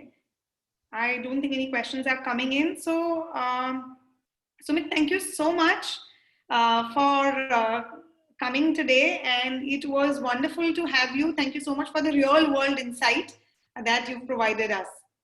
Thank you so much, Bijal, for inviting me. Pleasure was mine. Have a nice day, Sumit. Thanks. Thank you.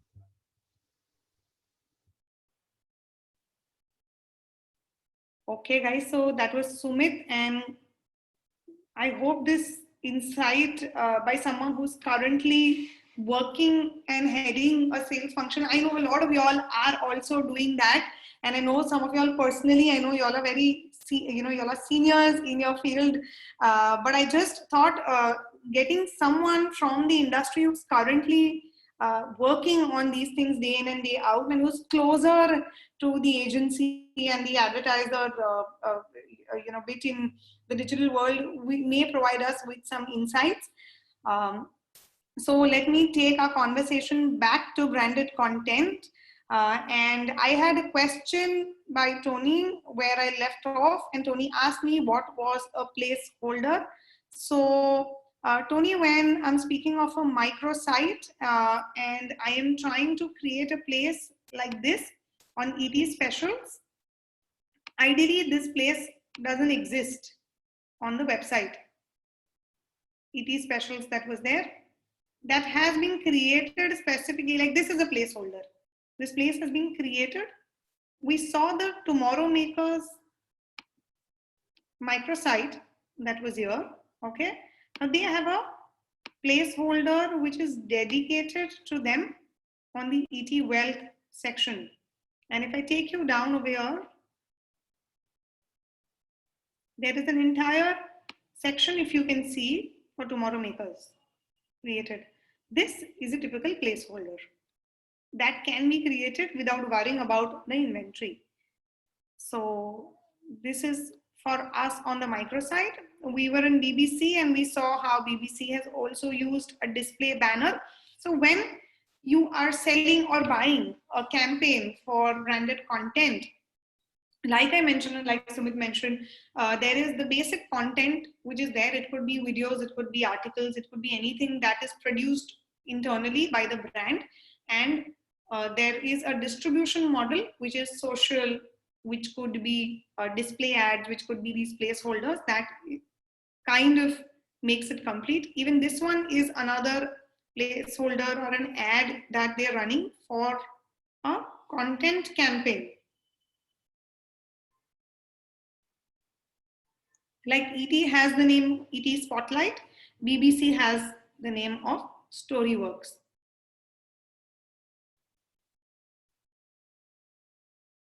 Yeah, and this is by JNTO. So again, it's not very easy to detect where these placeholders are, because the idea is that they are seamlessly integrated into the website and it looks a part of the content and it doesn't look like a plain ad that is there. We have newsletters.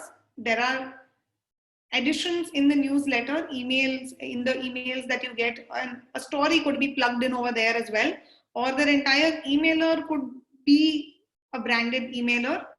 There are social media posts. Only social media pushes are sold. We had seen yesterday that a money control or an ETO is selling a social media push, there are custom properties. Properties are like the tomorrow makers, where everything is created from scratch, or there's an influencer that is onboarded from scratch for them. A 360-degree campaign, offline and online. There was an award that we just saw that was done. And here, when large groups get their entire sales function into TV, print, digital, everybody working together, this could be initiated by the print team or the television team. Otherwise, there are certain teams which are, especially in the Times group, there is a team which works across various um, various subgroups. So they are not a part of digital, or they're not a part of print or TV, but they are a overall solutions team, and their job is to go to an advertiser and ask them, what do you want? And when they say that I want this, they will reach out to different bodies and package something and build a custom 360-degree campaign, offline and online, for them. Now, branded content is distributed by display ads, by content stream plugins. We just saw how it was plugged in, that ADVT that we saw on Economic Times. Content widgets. Content widgets are placeholders that I just showcased. Section integrations. So sometimes they have special headers and section integrations also that are possible. Couldn't find here, but see if I'm on wealth. Yeah, we can see tomorrow makers written over here under the header. So these kind of integrations also happen, and this actually is value addition to the entire discovery model that we're building, because people might just come click on this. However, the ratio of people coming within every section, clicking becomes less, but yes, the reach is huge, so you don't know how users are actually operating. So a content is packaged with various things. And social media, of course, which is huge. I remember that there used to be special budgets, and till date there are, for social media promotions. Because of the algorithms that Facebook has and Instagram has, you cannot, all the people who are liking the page cannot see the post. Only 0.2% people can actually see the post. And that is also if you're engaging with the post very regularly. Otherwise, imagine the number of pages that you liked on Facebook on your personal handle. And you're actually not able to see those pages and the post by them anymore. That is because you've been interacting with them less. So on social media, when say a brand has 10 million people who are liking their handle, they still need to keep an advertising budget separate to promote their post, sponsored post, to this audience. And that advertising money is also there. So this is like a mini campaign that is being built. How do we sell? We sell it through content, and we sell it through distribution. Now, what are advertisers keen to understand here? Advertisers want to understand what will be my reach, how many people will I reach out to at the end of the day, the page views that I will get on my microsite or my article, impressions, a total number of times my ads will also be delivered. So say I have a content piece, I'm talking about one advertorial here.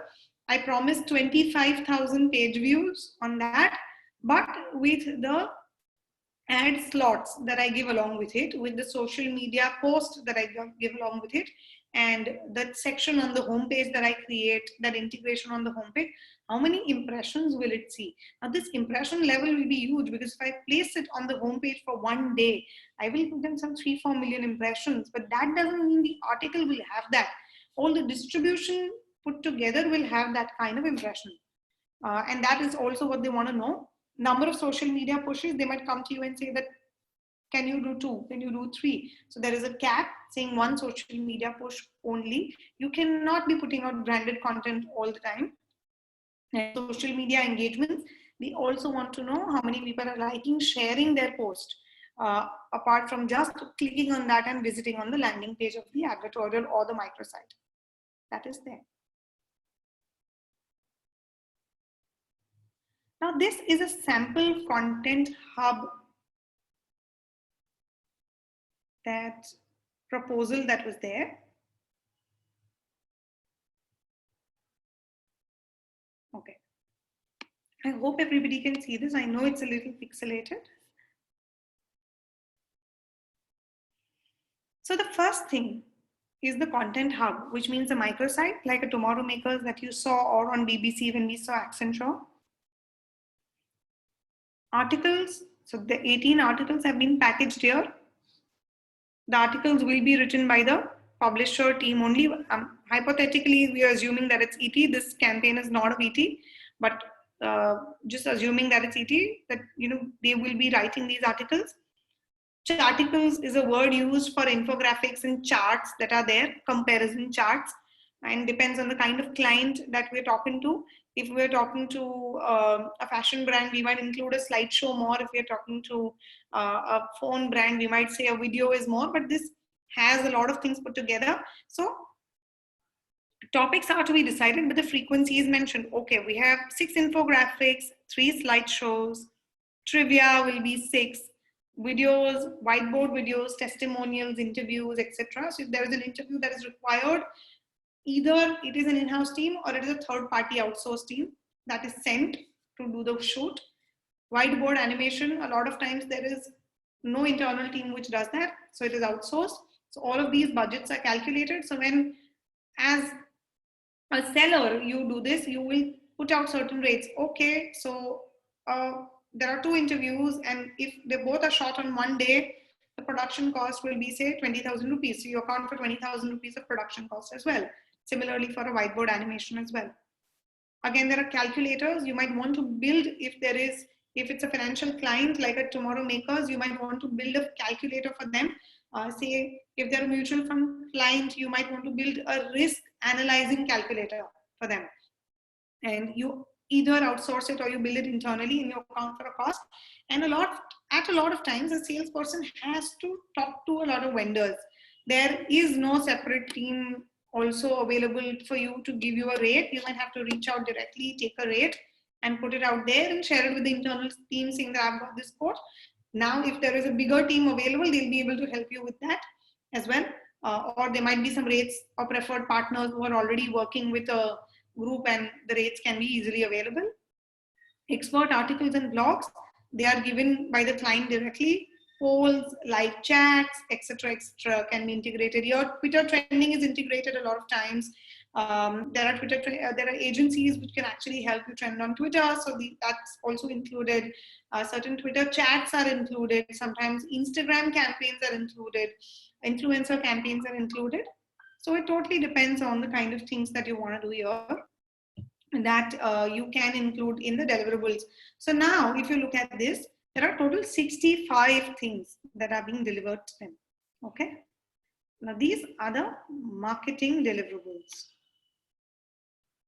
This is a way to promote this content hub. Content is placed in the homepage top news section for 20 days. Now this is not placed at one go.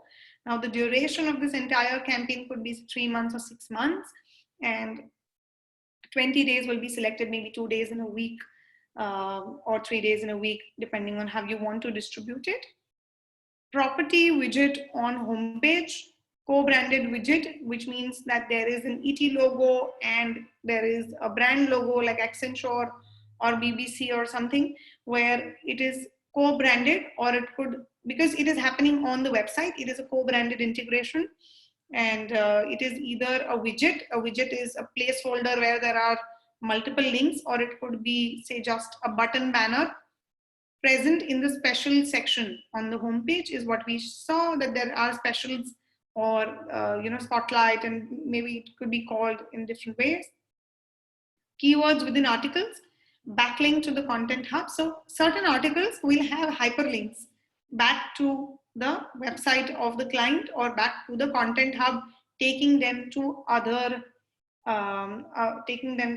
other articles. Now this is a good way of distribution. This is a good way to take them back. We might also have things like, you may also like view also, so that will take them back. SEO as well. So this entire microsite will be SEO optimized. The keywords will be optimized on those pages so that the search results are also happening at the same time. People fetch these as neutral articles even from Google. Content articles to be promoted in Hindi and Gujarati. If it's a multiple language platform, Hindi, Gujarati, Marathi, whatever the languages are, we can do that. Integration in newsletter. Now there is a specific newsletter sent out from the publisher's end to this audience of 2 million database. So say I'm an ET and I'm sending out this newsletter, and integration within that newsletter is there. One of the articles is the paid article or the article that leads back to the content hub. Co-branded mailers, emailers that are specifically for this content hub. These are not a link that is a part of the news stream. It is a special content hub. Client mailers to the publisher database. This is going to be ads. This is going to be something which is belonging to the client only. Now, if I'm doing a partnership with Samsung, the first two integrations are neutral. They lead back to the ET microsite that has been built for them. But client mailers will be direct Samsung ads that we're giving to them.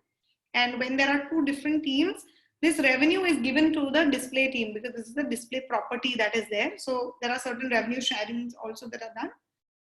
Co-branded banners, which are run on site, ROS banners run across on the site. Promotion on Facebook, Twitter, LinkedIn. Content retargeting, those who come on the microsite are retargeted as well. Cookies are enabled so that we reach out to them again. Personalized widget on a specific page, like how is our Tomorrow Makers on the Wealth page, that could be there on rotation. It doesn't mean that you will have to have it fixed for an entire duration of 6 months. That widget place can be used for multiple advertisers. You may get it for a week, someone else may get it for a week. And content promotion to be done on mobile and content promotion to be done on the app. Now, if you look at this, the amount that has been quoted was 76 lakhs. Now, there is going to be various sub elements to this whole thing. And that is how the question, the cost is calculated, and a lot of things are put into perspective. I'm going to show you a few microsites and for you to see the kind of content that is packaged there.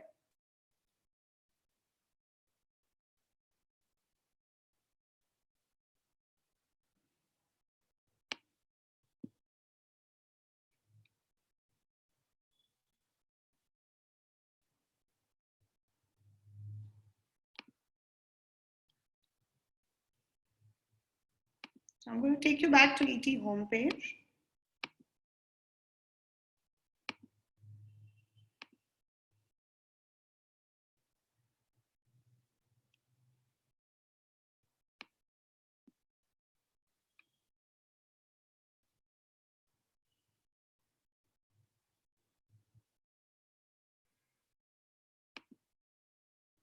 So there is IBM, there is Leprosy Mission Trust India, ET Campus Stars, Tougher Glass.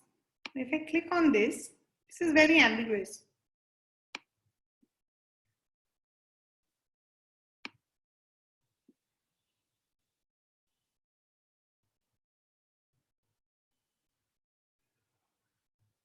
Please give it some time to load.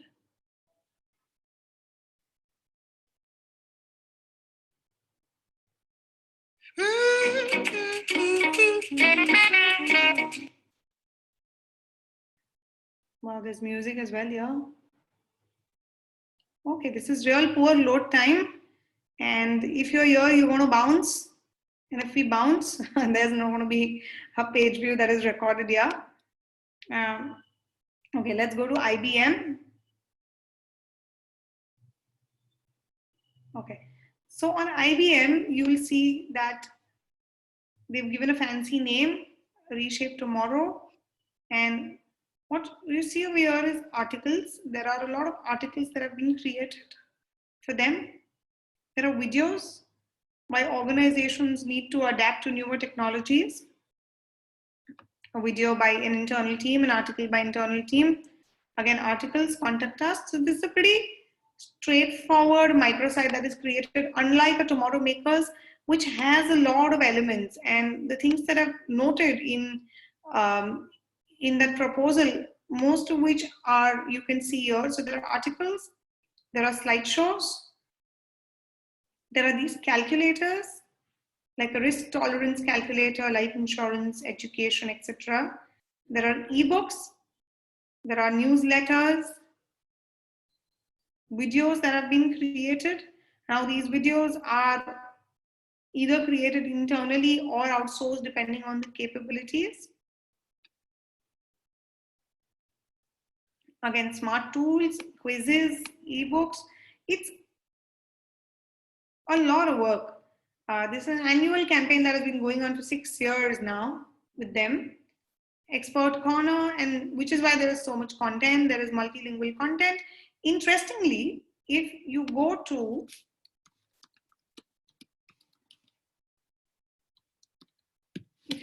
tomorrowmakers.com, you see the URL has changed, but this hasn't changed. They have entered a very, very special agreement with ET where they are also putting ET's logo on their own website. And they have entered an agreement where the content that ET is creating for them is put up over here as well after a point in time. So after 6 months, those calculators and those content pieces become a property of Tomorrow Makers. So it's an advertiser driven initiative, and the deal can be completely regulated by them. They are producing their original content as well, but they've entered into an agreement where this logo also appears here and the content is then taken up. So they have these myths, tax planning myths, some polls, and a lot of things. So you will see both the websites look pretty much similar. The idea behind this was that they wanted people to interchangeably use the microsite and this, and when they come from the microsite to this platform, they shouldn't feel that they are landing into a very different territory, and that is why this special agreement has been there.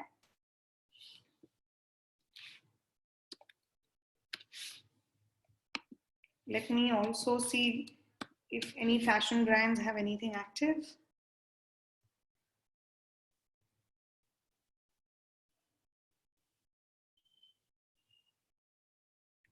We're not in the best space today economically for publishers.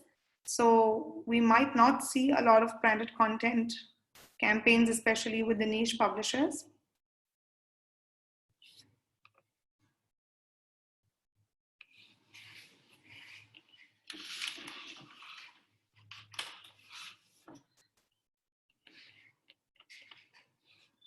Let us see if we find something here on Times which is noticeable.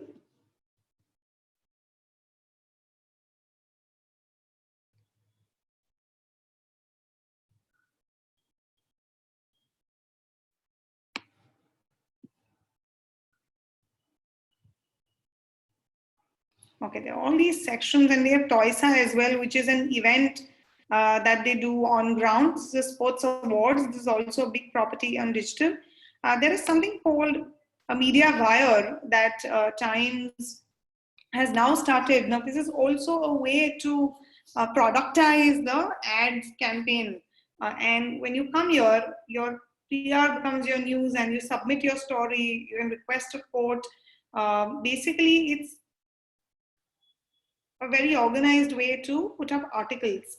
There are publishers that are there. I'm going to take you through this also.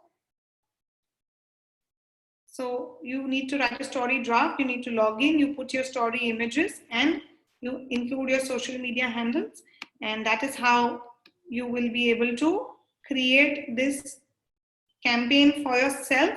But this is only for an article or a PR article that you might want to have.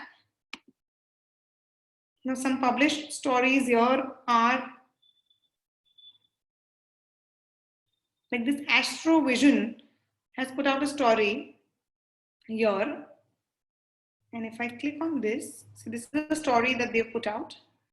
When I click on this, it appears on Times of India. You see the URL. Climb the ladder of success And the article is here. Okay. And this is content is produced by Astrovision, is what they've mentioned here as a simple integration of this branded content. Now, this has also become pretty much productized, but there is a sales team also who's looking into it. It may not be only this, but yes, it is also there who is looking into this. And there are various other advertisers.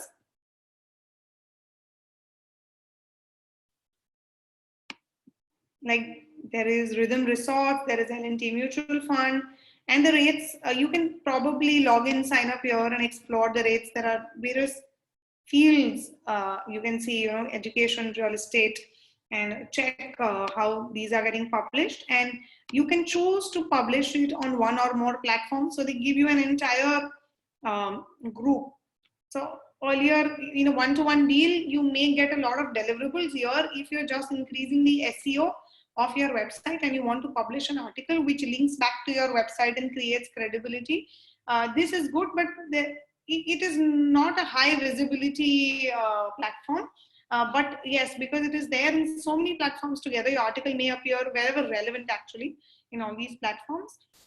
You will be able to get that kind of SEO traction for your brand as well. So this is Newswire. Accordingly, a lot of platforms have their publishing handles that they have created. A lot of big publishers that are there, and this is different from a regular branded content deal that happens. This is more automatic, and it's more like self-serve and how you create various ads. Do we have any questions on the branded content bit?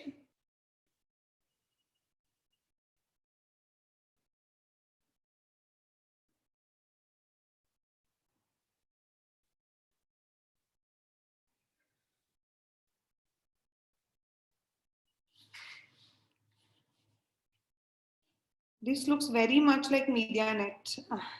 Yes, it does look like MediaNet, Pramit, but this is more like an extension of it, and it's a self-serve that they have created because they know that it's easy to cater to people. So yeah, it's more or less like that. Okay, so there are no questions that we have on this. Are there any other questions on programmatic? Anything that we have covered from yesterday? For those of you who joined late, do you want to discuss anything? Because we have a half an hour more to go for anything that you might want to need to repeat or answer questions. So if you have anything, please let me know.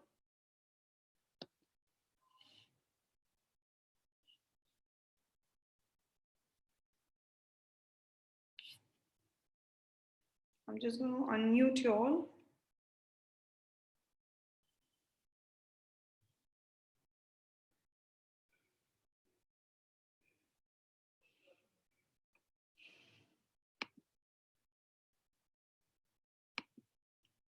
Okay, looks like this has been a very enriching session for you all and nobody has any questions anymore.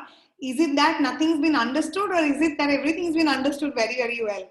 I am a little confused here, so if anybody wants to speak up, I've opened this for you to unmute yourself and talk.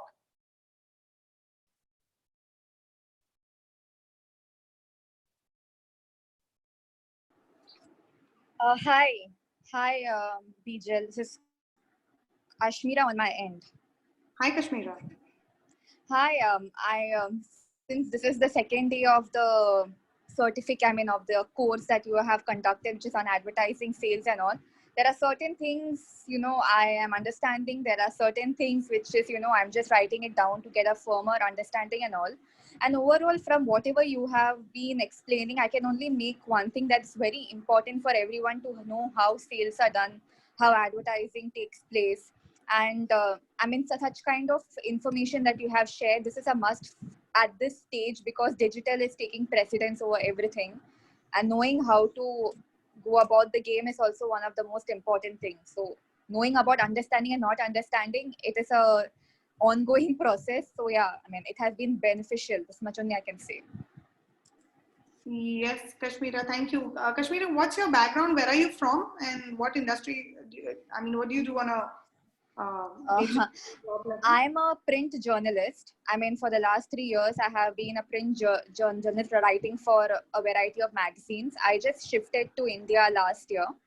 I Oh, was in the Gulf before that, and looking at the way people post their news online and the number of likes you garner and all, I have realized that people, they don't know how to go to hit at the bull's eye, or they don't know what time they're supposed to post, or they don't know how advertising happens, or how sales is supposed to be done.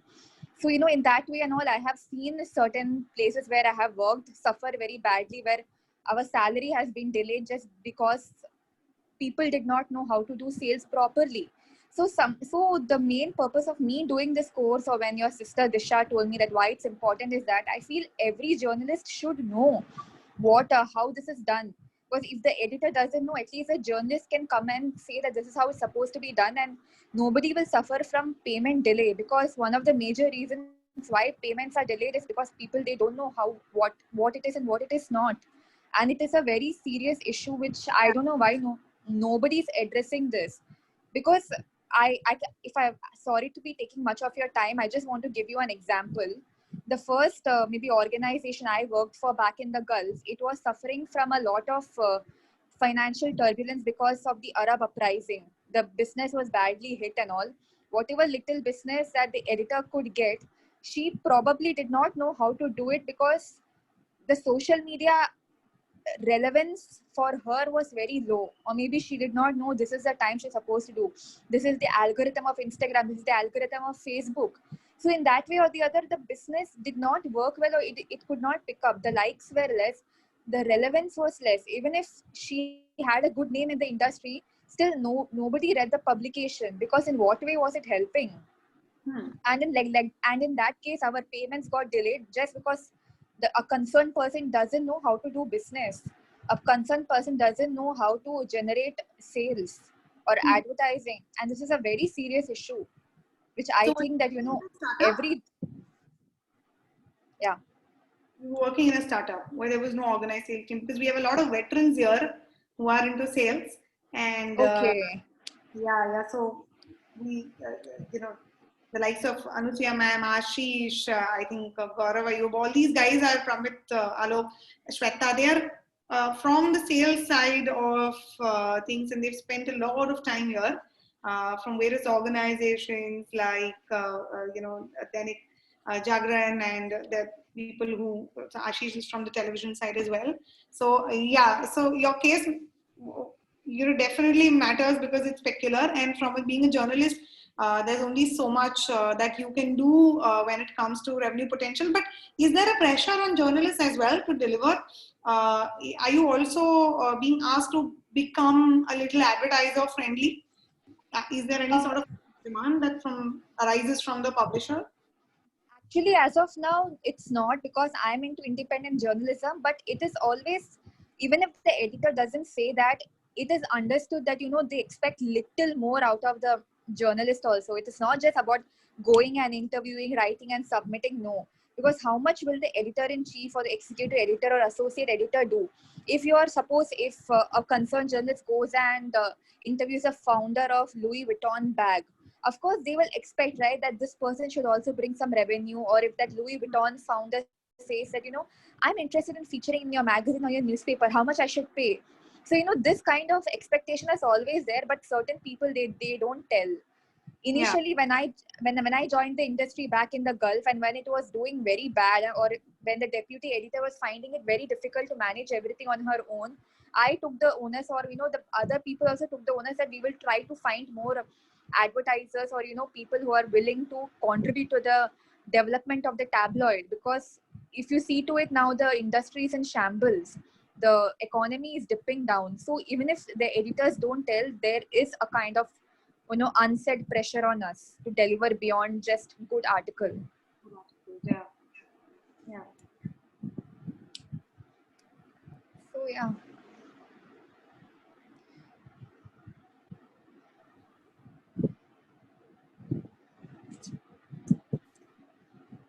Bijal. I wanted to say something also. Yeah, hi Priya. Hello, Bijal. So, I would say that, overall this session was really very informative, especially with, somebody like me who already has like a sales media background, etc.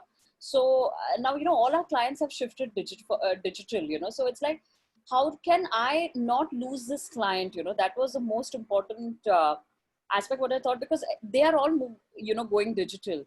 And, so this, through this, like I literally, learned the law. I discovered all the tools, to make my business succeed if I want to, probably my own, and also how I could advise my clients also, so I found this entire session extremely informative in that sense. I had, like I just said yesterday, that I just wanted, a few, I wanted to go through the rate cards, etc., which I'm going to go through right now. And if I still have any further queries, I'll let you know, because at the end of the day, that is how, is most important. If you're like selling digital, at the end of the day, it's all about rates and numbers, right? Yes, yes. So Priya, because I know you personally, I've seen that you have tied up with a lot of big influencers for your own clients. Yes. And if you want to just, shed some light on, was it like an integrated campaign? Because I know one of your clients, you've done campaigns which are offline, integrating Instagram as well at an individual capacity for them, where it was magazine covers and influencers. So what was your thought process as a salesperson and a planner also together? How did you plan that campaign for your client? So basically, of course, the topmost influencers in the country, like there are a few of them, like Masum Binwala or Santoshi Shetty or anyone. So they have a lot of followers, yeah, and they come across as these lifestyle and fitness. I mean they represent all of these categories. So when my client is from a particular category, somebody like a nutritionist or a jeweler, or it could be probably somebody who is into handbags, so these influencers, they fit in perfectly. So I check with the client as to what exactly are they looking out for. Are they looking out for more likes, more kind of you can say more queries coming in their way? So that is how I kind of do the tie-ups with these influencers, yeah, and bring them on board for these campaigns, and we integrate it with the Instagram. So we talk to them either like it is like on a, whether we can do a story, or we can do a proper probably a live session on the nutrition talk, or when the probably when the influencer is walking inside the store, the jewelry store, and she's trying out some jewelry. So all these kind of activities, it gives a lot of traction to the clients also, because people know the influencers, they don't really know the clients. So when these influencers tag these clients, right, that is when there is a lot of movement in the client's page also.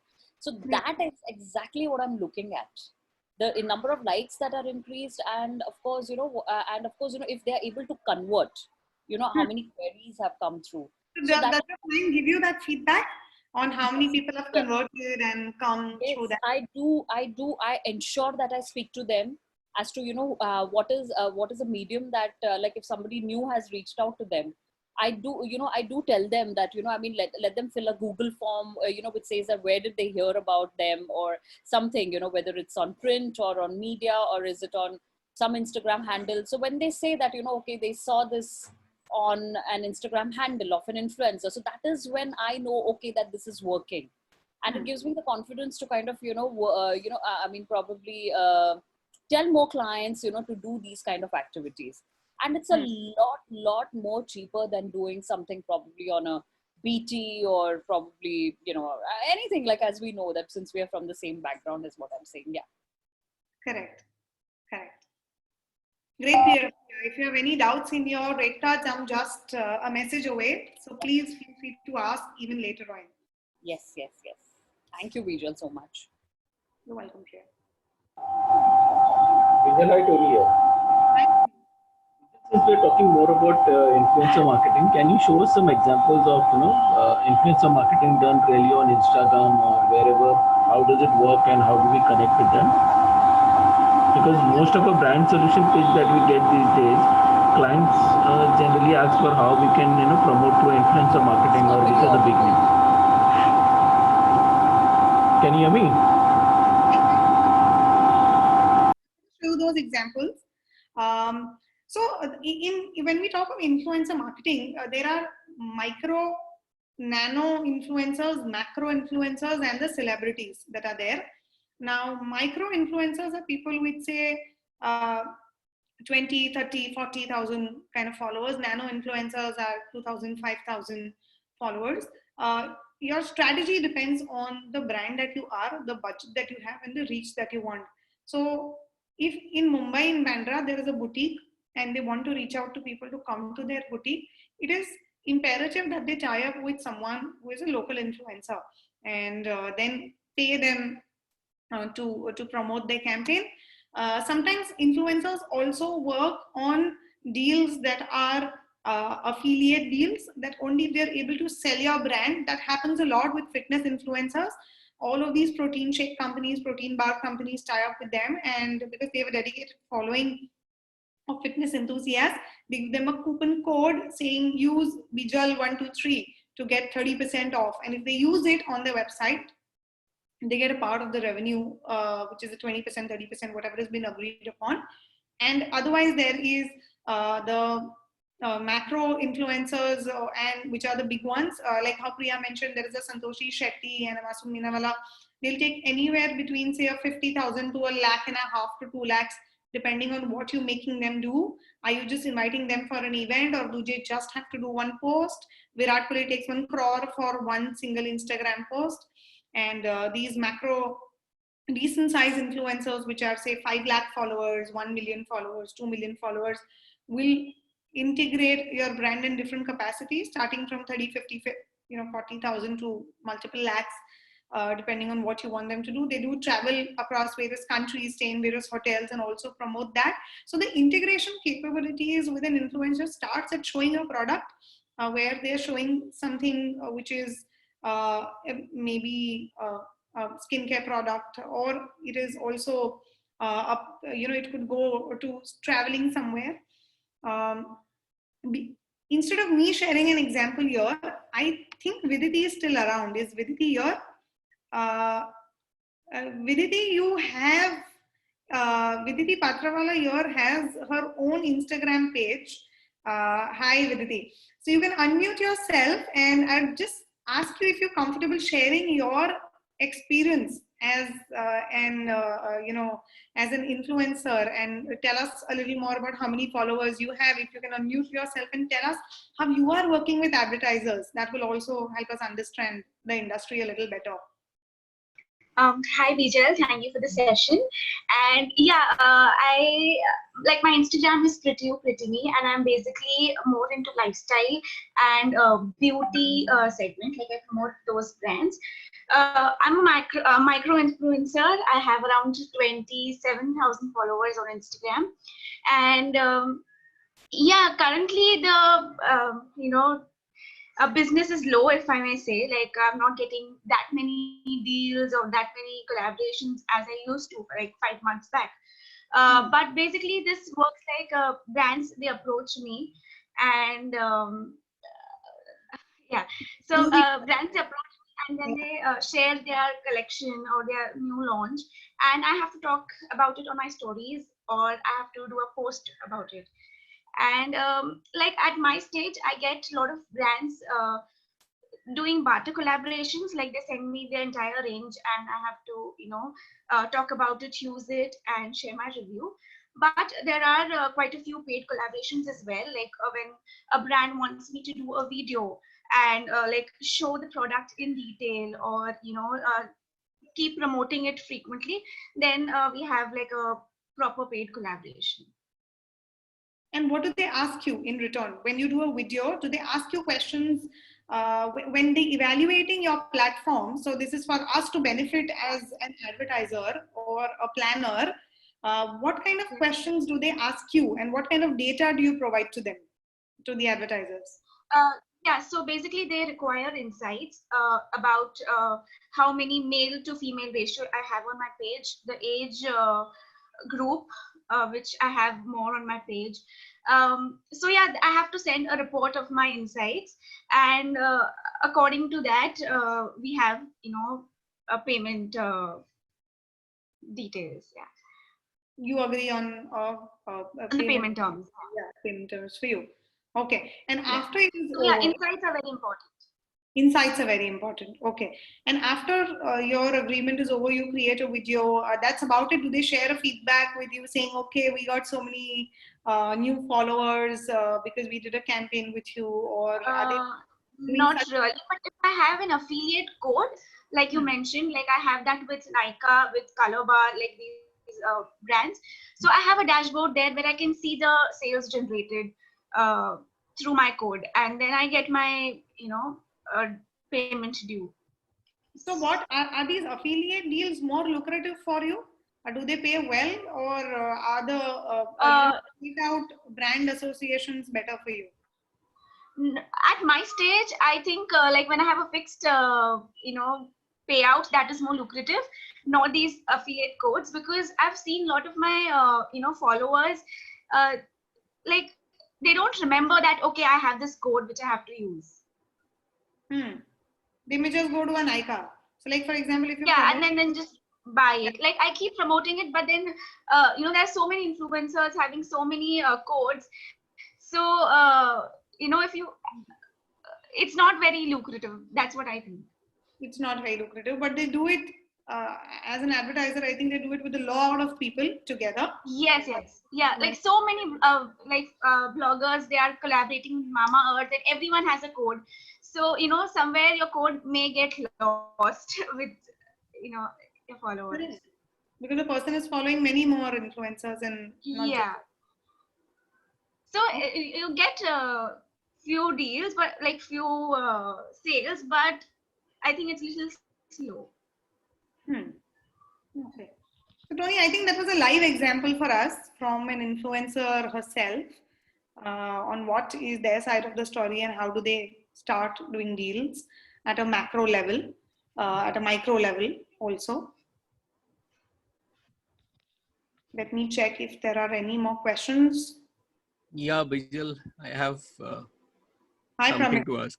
Yeah, hi. Bijal, like yesterday, I have again two questions basically. One is kind of linked to this influencer marketing. Let's say tomorrow I start on my own. I open an YouTube channel.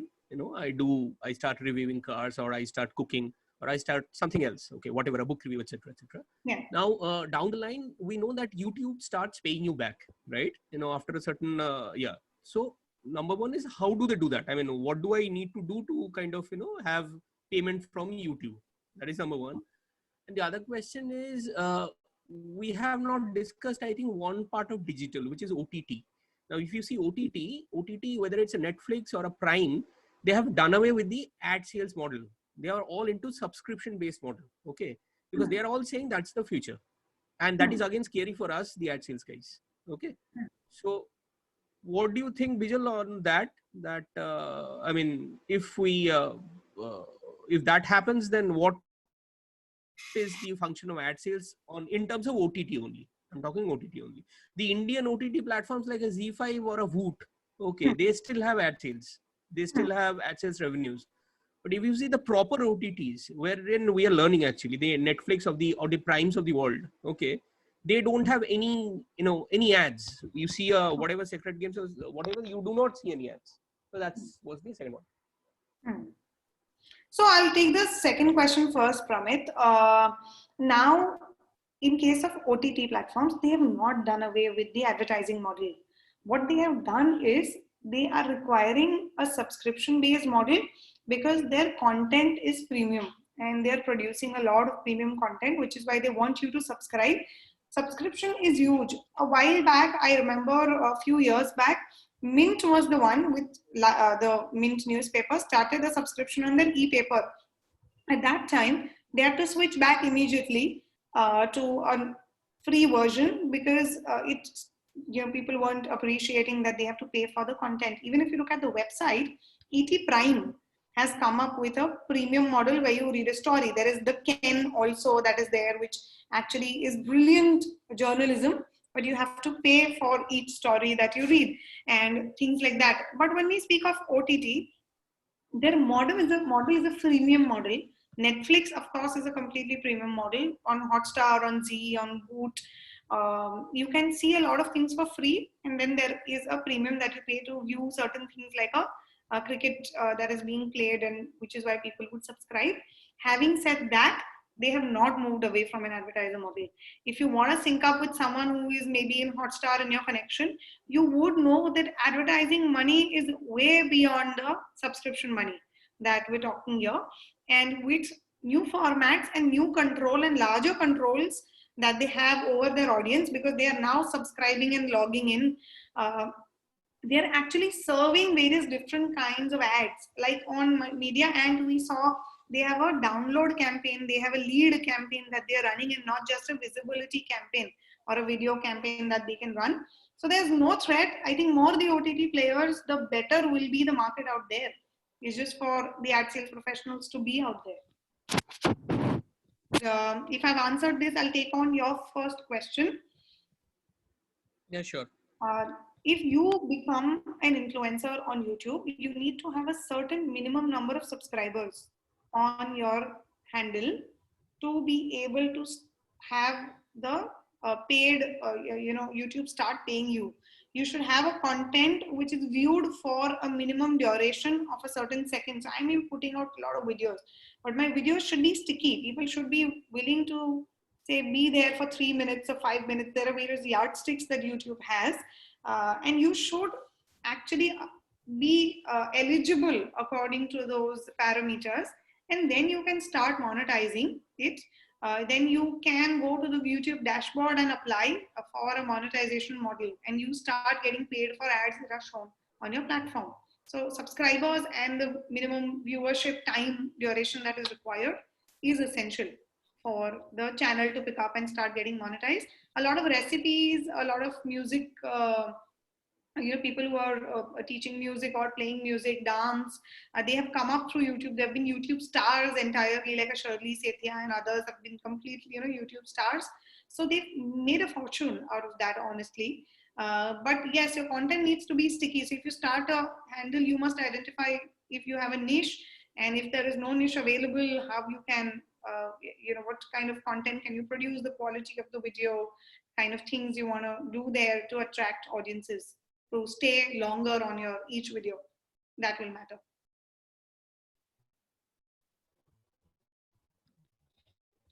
Okay. Pramit, I hope this has answered your question. Yeah. Yeah. But I'm a little hazy on the Netflix part because I don't see ads on Netflix or Prime. So, but I think I'll not waste much of your time. I'll probably shoot you questions later on offline.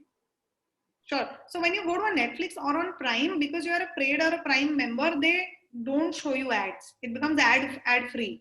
But if you, sometimes they do have models where it's a freemium model like a Hotstar where you still see ads. So it totally depends on the kind of, OTT platform you're talking about. But most of Indian platforms are not completely paid for. International ones are, but Indian ones will have a premium. Ashish, yes, please. I thought you exited, but please unmute yourself. And Ashish can tell us a little more from because he's from the background. He's from Z. Yeah. Hi. So my name has been taken in this session a couple of times. So I thought I will, introduce myself. I'm Ashish Kamal. And first of all, Bijal, this was an excellent session. Okay, it is quite useful because see, it will be useful for people from selling perspective. Also, I think it is also useful for people when they give interviews, because going forward in sales, it's not going to be that I'm a champion on television or I'm a champion on print. The recruitment will happen on that basis. It is going to be about how you are able to sell a product on a 360 degree. So it's going to be digital, it's going to be activations, it's going to be a one-stop solution. Basically, you cannot just offer a client one media option, but you have to be able to give all the options. So whenever we recruit now the new people, we try to see how they are equipped in terms of digital as well. So so I can say from the Z perspective right now, whenever we go to a client in terms of our approach, it's never going to be a television company. So we are not a television company anymore. So we offer them a complete package saying that we will give you brand solution, we will give you a digital. We have a team called Z Social, which basically handles the digital marketing agency of the client. So we are a digital marketing agency. We will do the campaign for you. So technically, we are a competition for brand aesthetics. So we will say that we will do a campaign for I like you. the comparison, Ashish. I love the comparison.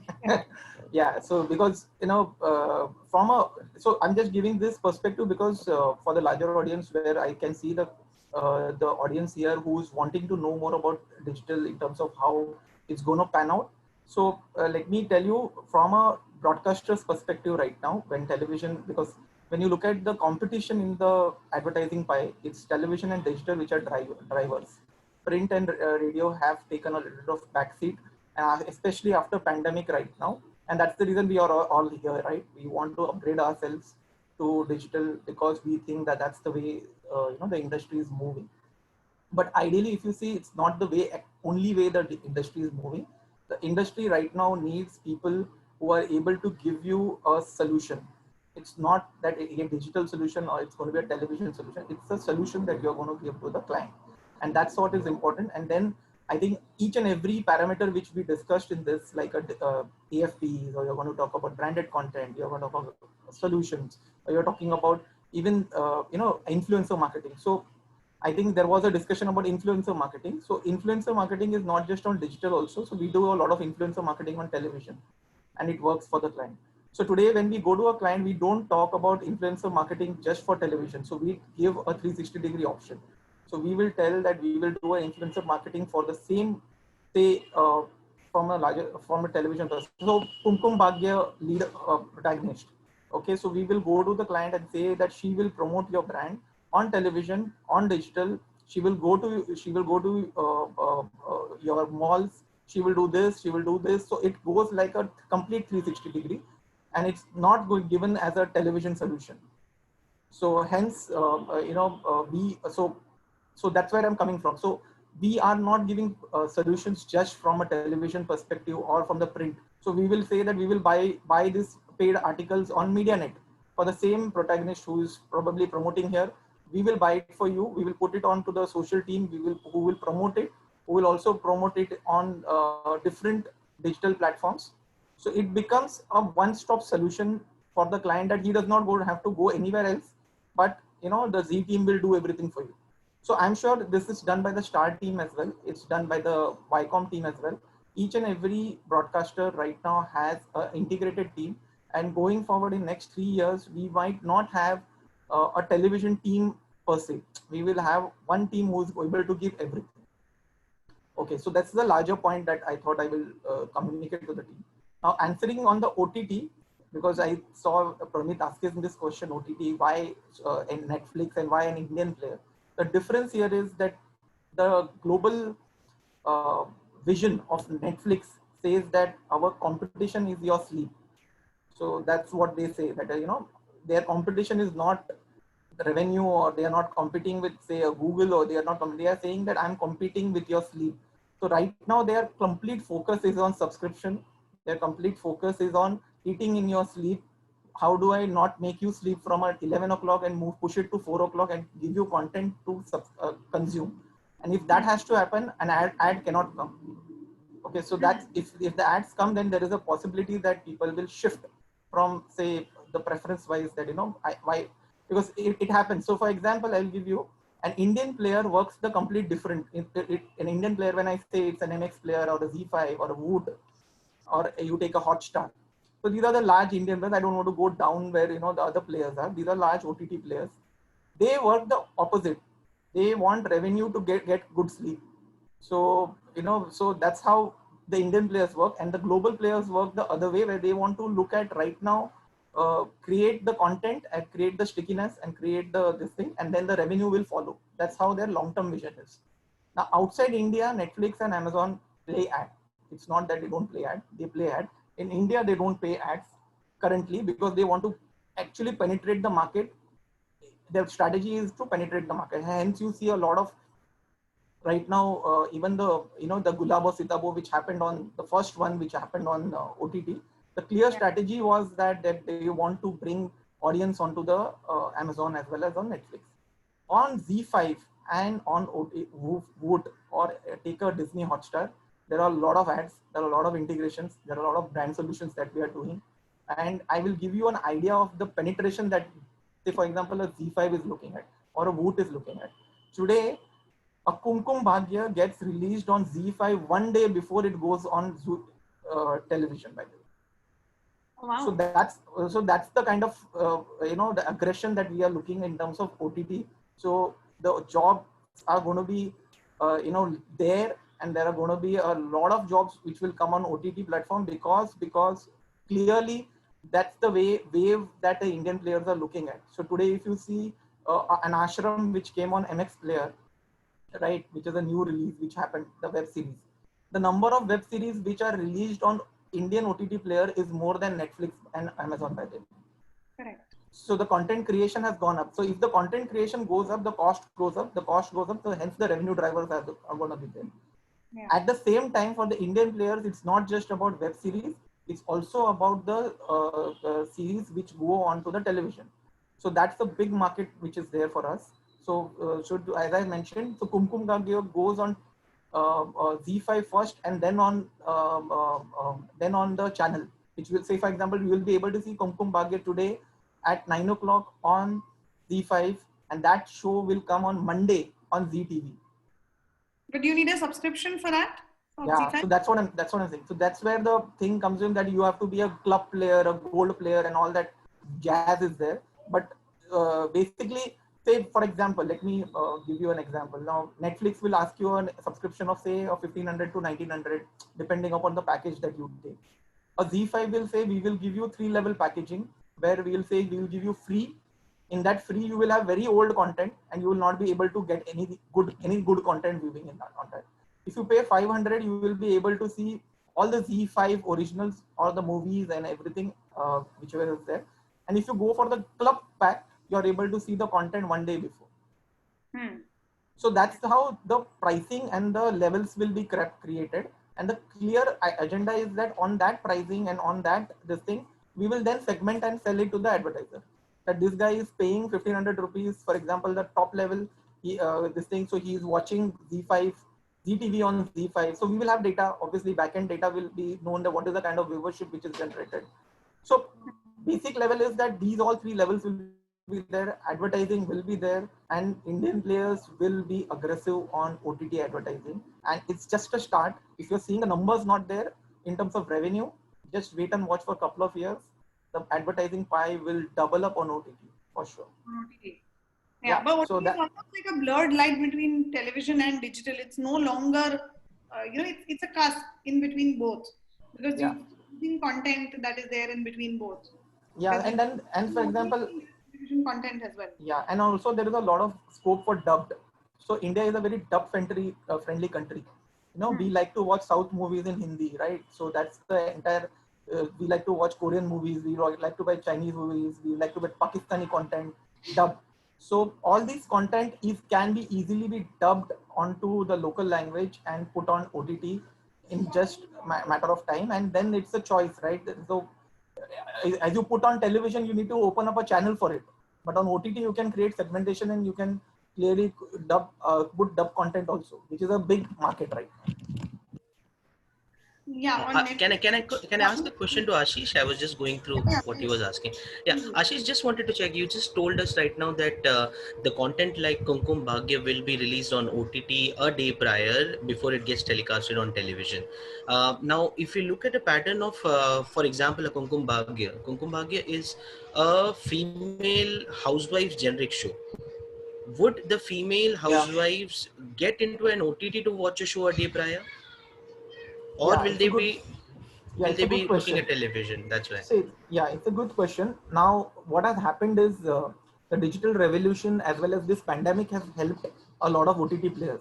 So the subscriptions have shot up, and the television viewing pattern has changed.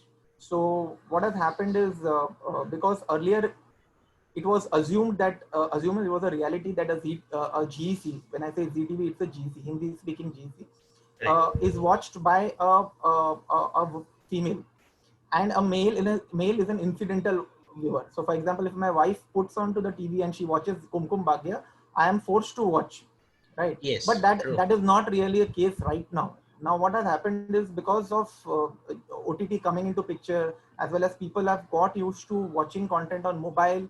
A lot of content is getting watched because people are moving into two. So primarily metros have become two TV households.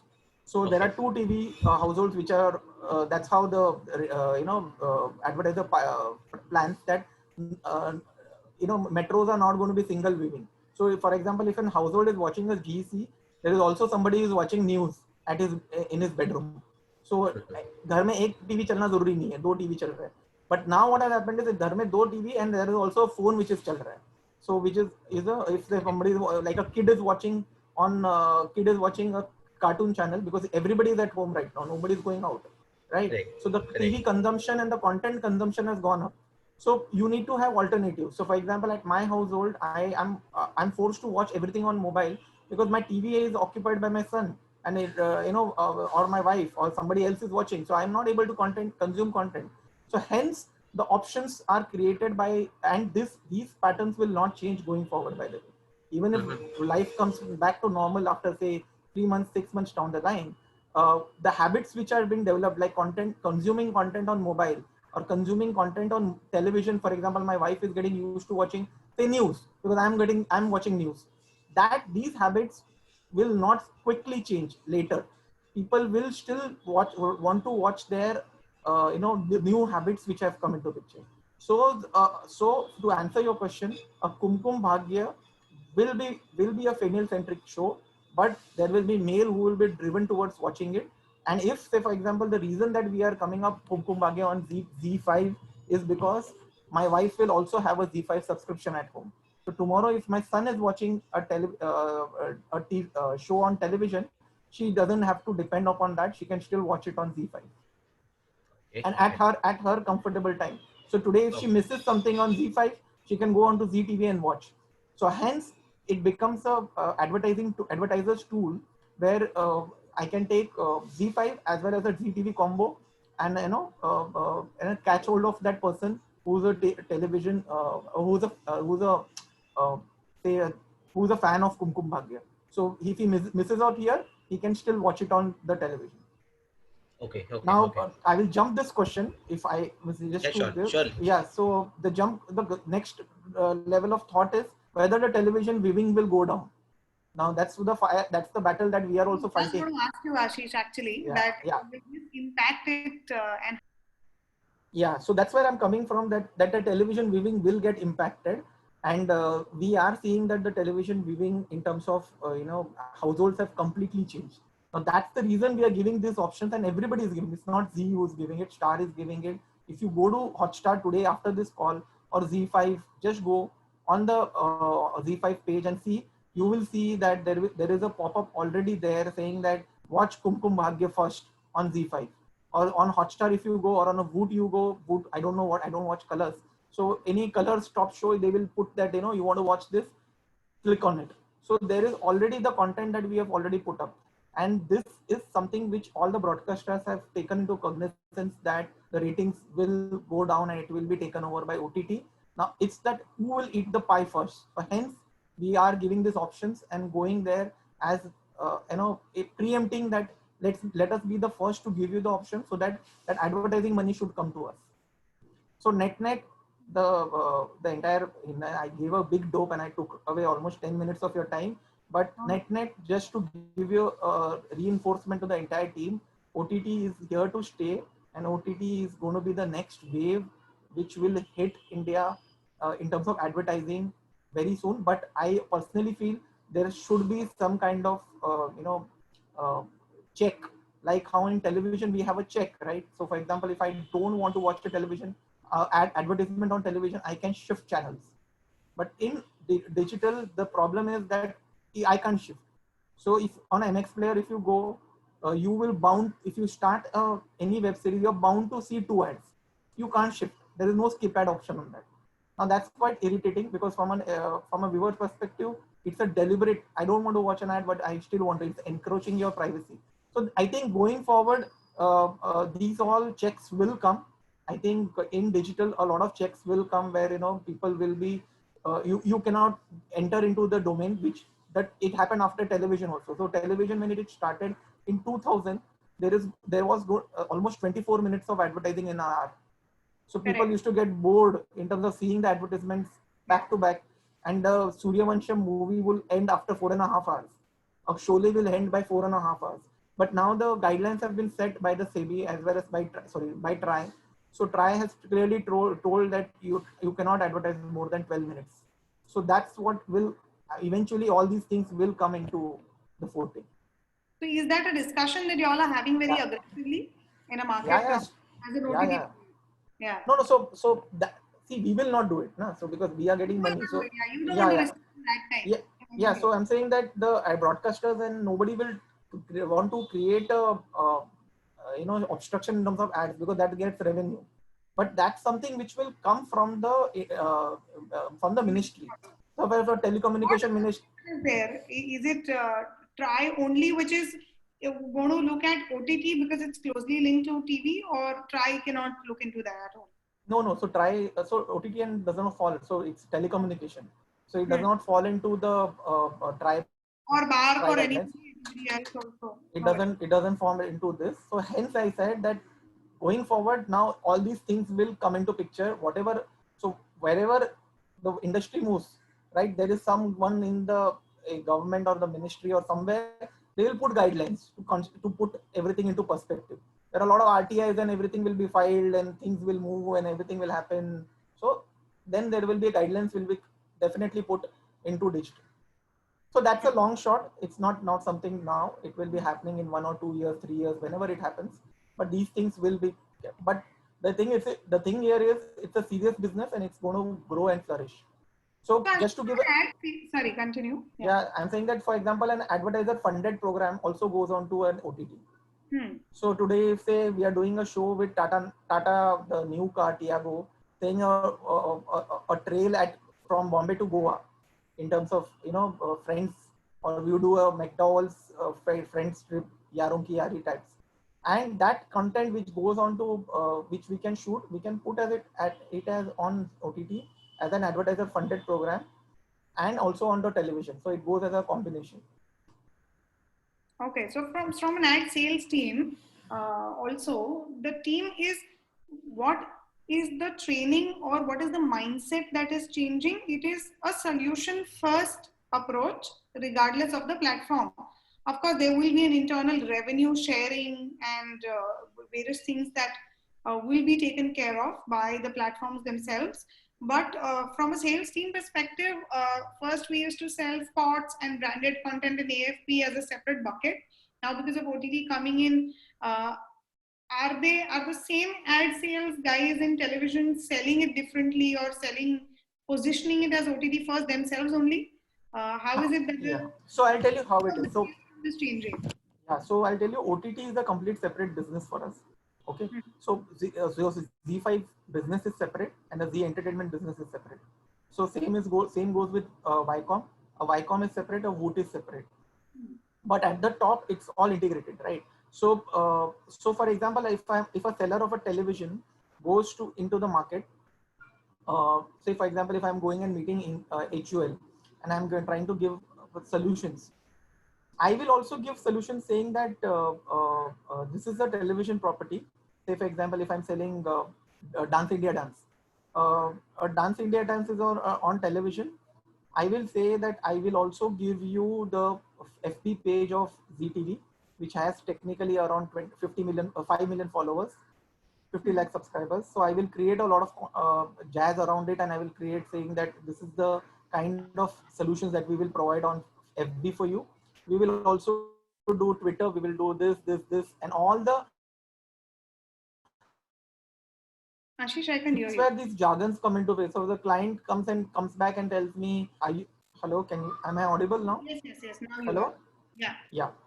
So we, as a solution, we will go from each and every aspect. We will not leave anything behind, saying that So earlier, 5 years back, only DID was sold. Today, DID will be sold. Today, the Facebook page of Zee Bangla will be sold. A Remote D'Souza Facebook page will be sold, or any other judge page will be sold in terms of what you want to do, right? So all these will come as a package, as a part of the value package that we give. Apart from this, the client comes back and says that I want to do page views and I want to advertise video ads on Z5 when DID plays.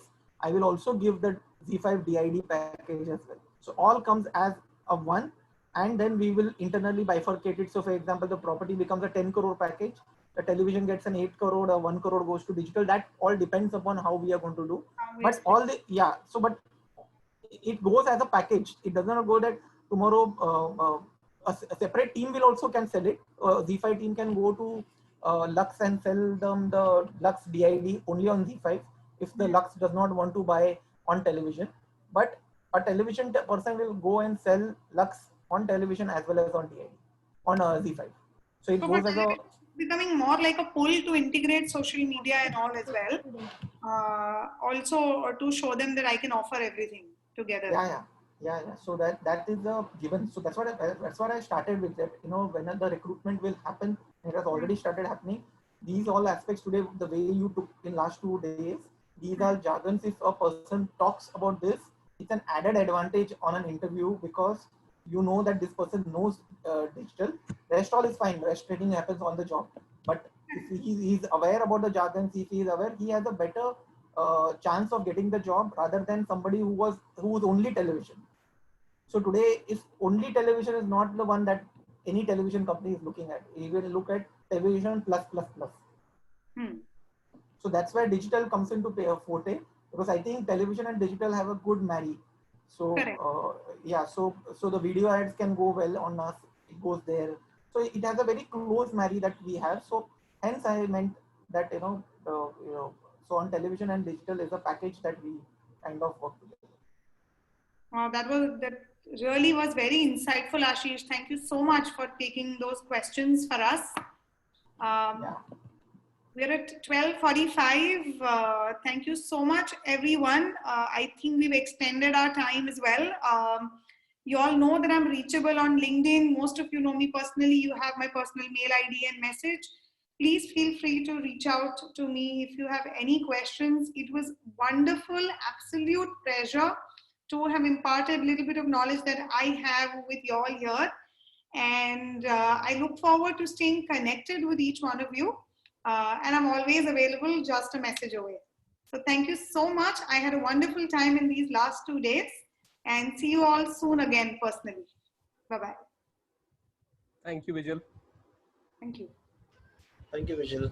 Bye-bye. Thank you.